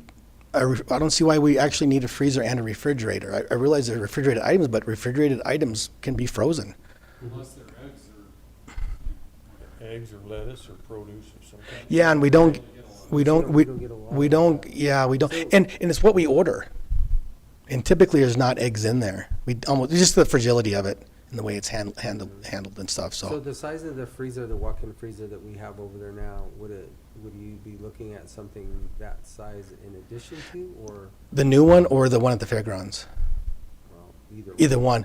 Well, the one we have is 6 by 6. The one at the fairgrounds, I think, is probably a 10 by 10. I'm not. They're pretty big. They're pretty big. Ours is 6 by 6. It would have to be bigger. 8 by 10, 8 by 8, 10 by 10. I think they're like 8 by 10s out there, right? Yeah, and I think something. Yeah. That would be about what we'd need, about the similar size. Let me just say that. Then we wouldn't have an issue. We never get to the point where there's no room. The one at the fairgrounds, when it comes in, can get stacked up. But again, some of it's going to be going out. So yeah, so that size is plenty ample. Yeah. Well, I think a blend is by far the best choice. I do too. I absolutely do too. I would be my thought. Yeah. It's a win-win, as they say. Yep. Yeah. Okay. Well, as old as those ones are out there, if we have one go down, how long is it gonna take us to replace it? We'll lose a lot of food. Yeah. Well, and we like. So it's better to be proactive and get it done with a new food than it would be to. Well, there's other benefits too. There's other side effects too, such as more people come into the senior center. Yep. And You I know? think that's part of what we want to do is get that. Absolutely. Activity back within that. Absolutely. population. Absolutely. You know, They come in and they see the groups and stuff, and we have information everywhere. Anything we can do to promote it. That's, the other thing that I was going to say too, Sure. Vicki and I did a video over there last Oh. week, and I think maybe Monday before our meeting, we can go over there and have lunch Okay. with the seniors. Yeah, I be think great. She said 11 to 2 or 11:30. something? 11:30 served. So we could walk over here if you guys want to meet over there and have lunch, and then come over here for our meeting and just kind of interact with the seniors That'd be great. next Monday. So you Okay. might push us out, just say that we're going to be meeting over there for lunch. Yeah. That'd be great. I'd love that. Come over Absolutely. there and Absolutely. That'd be good. That'd be really good. And we really need that too. We really do need to, summer was a lull. Summer was stagnant for a bit, but we've seen some really good groups, and I mean, again, going forward, we feel confident. We don't see COVID in the way. We really don't see things in the way. So. Very good. Well, I think let's try and move forward with that. Let's blend Okay. that. Awesome. Blend that program. Awesome. And then let us know what you need. Okay. How you need to make those Okay. freezers work to get it Absolutely. at least one shut off, or work with Justin and get those evaluated. Okay. To get the best one.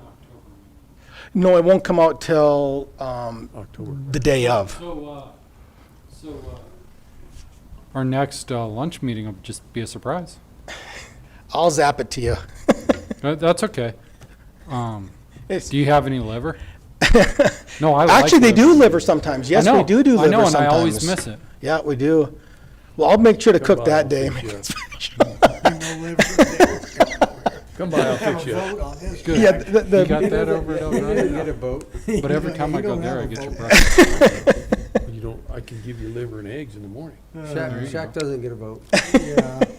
Liver and onions. Man, they don't let me drive the bus. Well, I mean, they did, but then they complained. But obviously, they're all still alive. Yeah. Well, and two, then it'd be a good chance for you guys to kind of walk through. I'll show you what the storage is, what potential if we need more, and then maybe a place for the freezer. Yeah. We know 2 locations possibly, so, yeah, So excellent. It'd be a good day to be over Yep, there anyway. So excellent. you can plan on us at Great. 11:30 next Monday. Okay, awesome, great. Some Appreciate that. elaborate, like, Cordon bleu? sure, whatever. As No, long as it's it's not whatever liver they're and eating, Yep. we're eating. Yeah, you We're bet. good. That's great. That'd be great Bread- to have you guys over there. It's good bread presence. pudding. Appreciate it. Yeah. All right. I do too, and I never And that did way it. we can get this thing put together. and Yeah, we can thanks so be much. done with it. Yeah, thanks so much. Yeah. That means a lot. I Yeah, think appreciate that it. makes a lot of Yeah, sense. yeah. Okay. Okay. Okay, thanks, guys. All right. Yep. Thanks. Salisbury Steak. Greg? I'll talk to you. Okay. Yeah, I'll come by later anyway. All right. Jack, if you can bring mine up, since this is a conversation, you guys can look it over. Basically, we're looking at 20,376 increase from last year's budget, but the majority of that, as you know, will be through the new person hired, which is $14,700 in that formula funded position, but then also the increase for our administrative assistant and the 4-H program coordinator for increased wages in their permanent salaries, which comes to $5,115. So that's close to $20,000 right there. You can look at the other ones and we could go through them.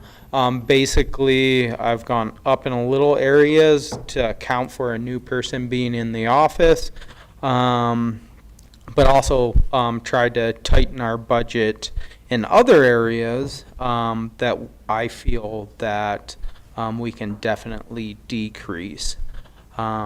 Particularly the fleet cost, I went down 1,000. Just looking at year in and year out, what some of our driving and fees on that can go down. I mean, I can go through each Yours note. No, yours is really pretty easy. It's Pretty simple. All of yours is really due to the getting the New the employee. second Second or committed. the committed that we Position. haven't had in a long time. Exactly. So that'll go up in that. And then, like I said, the wage increases for the 2 employees during that time. Okay. Yours is pretty simple. Yeah, Yeah. I was going to say. I like Pretty. the- If you have any I don't have any questions. questions? Unless you guys do. I haven't been able to open my emails for the surveys on that position and stuff, so I don't know. Okay, let me get with you. I I think it's the October 4th or October 6th. So next Monday or next Wednesday, but let me look at that, you gotta score them. Right. There's, I wanna say there's five applicants, and I have the score Can you just not sheet. get the attachment to open, or what? I can't get the attachment to open it. won't- You, Like you gotta the whole- click finish downloading. I did. Okay. I did. I learned that. Okay. But it would. Even still wouldn't Monique's one that has all their resumes and cover Yeah, I level, haven't been you able can't to even open get that, that. no. Let me see if I can forward that again to you, Okay. and particularly with the score sheets. Okay. Because you'll have to score all those applicants Right. and then scan them back to Monique or the Kaylee, I believe, with HR. Okay. And then from there, we'll have I'll get with you, and you can come over to my office, or Okay. I could come over here, and we could do it together. Okay. On that. But that's looking like, and I just talked to Shaq, we'll probably do the interviews in here on October 20th is the state level one. And then the next day I've organized local committee members from the advisory board to community members. And then we'll make a decision from there. Yeah, that October 20th on Wednesday, and I'll be at the sale barn on that day. In the morning, Yeah. the 20th. Okay, let me get with Darren because we might need to reschedule that. Okay. Okay. Maybe we can. Did you need me on those interviews, Greg? Because Not unless you wanted to be there. no, I just plan on being gone the 20th, 21st, and 22nd. So, Nope, it's not essential, just someone from the county to be on that. yeah. What's your other week, that week looking like? I don't have my appointment book with me, but Would the 19th work? no, because that's our Tuesday here. Oh, that's right. Monday, Tuesdays, we're here, so. One day. The 21st or 22nd, and actually in the afternoon works better. October's just a real, Yeah, the 22nd, I know I'm out. what time was it on that Wednesday, the 20th? Do you remember? I know we were gonna try to do it in the morning. And it's looking like we'll probably get down to 2 or 3 candidates, so 2 candidates, so it might just be Yeah, 2 it's- hours. 8 to 1 is what it's got on there. Yeah, there's no way I can get in here for that. I don't think it would go that long. I think it could be as easy as 8 to 10 a.m. But that afternoon on the 20th would, I could probably break away for, yeah, like 2 to 4 or something Okay. like that would be way better if we could. on the 20th. Yeah.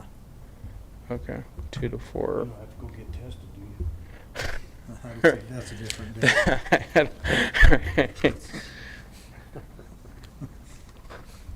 No, I'm not gonna go with more jokes. Okay, I'll work on that, Joel, and I'll get back to you tomorrow. Okay. Yeah, I'm sure we can Yeah, if figure you out can something on forward that. other stuff to me so And I I'll can get it forward open that. So I can look at it. Yeah, I think I recognized 1 or 2 names on there maybe. right. There's a couple local applicants for sure. Or grew up here. Grew up here. Yeah, absolutely. Sound good? I'll see you guys tomorrow morning? All right. Okay. Greg. Thanks, Take Greg. care. Have a good one. Okay, with that, gentlemen, we have nothing else unless you have something else that we need to discuss. Yes. As we're doing Dolores tonight at their, We need to Town hall discuss meeting? whether we would like to send Randy Carver oh, to the Colorado Water. River Water Users Association annual meeting. It's in Las Vegas. Randy called me. I talked to him this morning. He said he would go if we want him to. He said it's where all 7 of the states meet to talk about the water and the curtailments and all kinds of stuff. He said it'd be a very good idea for one of us to be there. And I think he would be the one we need to be there, so he could bring back to us his understanding of everything. yeah, I think so too. I don't, this water stuff is, I know Shaq So pulled far it up above this my morning, head. and it was gonna cost somewhere Around $1,500. around $1,500 to send him out there.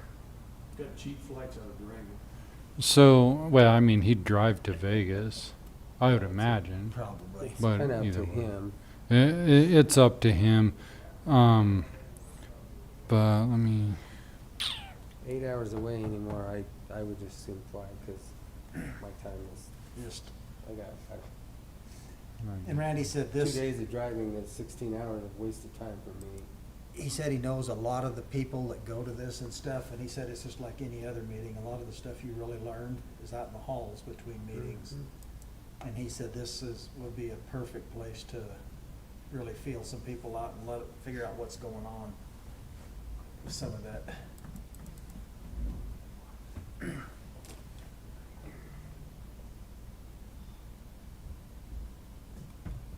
And I know that we can't vote on that today. Today, yeah. But we can actually, I think Think we're about all on the it'd be same about page, $1,500. So. as far as, that's gonna be our best person to send. I think so. So, we can bring that up tomorrow on unfinished business, and then we can discuss it. Okay. Shaq will be able to find the place that we need to pull the money out of our budget. Yeah, I would pull it out of your dues, training, and travel. Okay. Good enough? Okay, well, I'll call him tonight and tell him what We'll make that Make a decision decision tomorrow. tomorrow, but and- That's kinda where we're leaning. Okay. Okay? All right.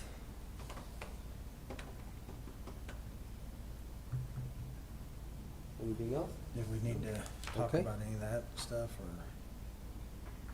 No, I don't think so. It looks like, well, we can talk about it. We have a new redistricting map, which basically for us, what affects us is the House.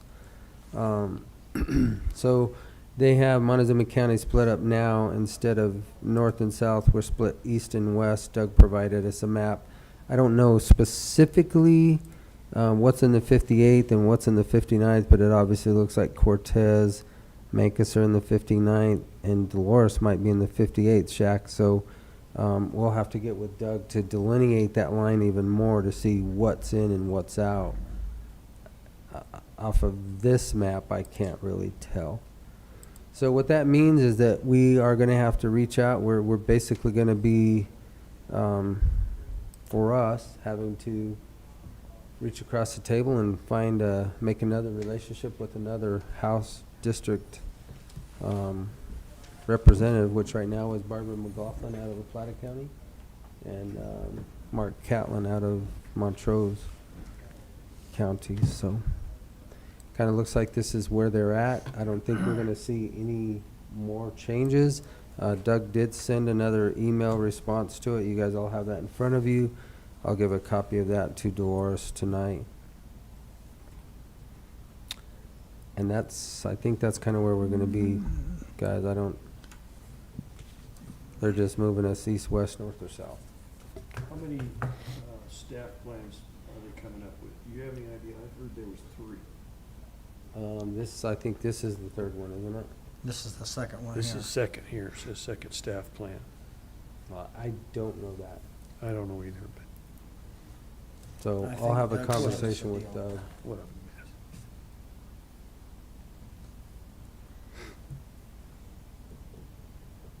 It says that this second staff plan is actually moved further.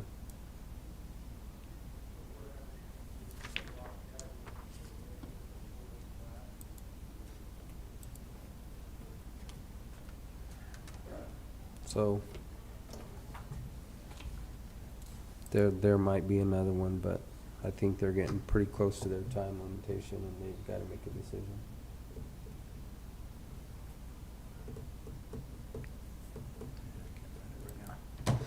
Okay, anything else? No. All right, well then we are adjourned for this day. And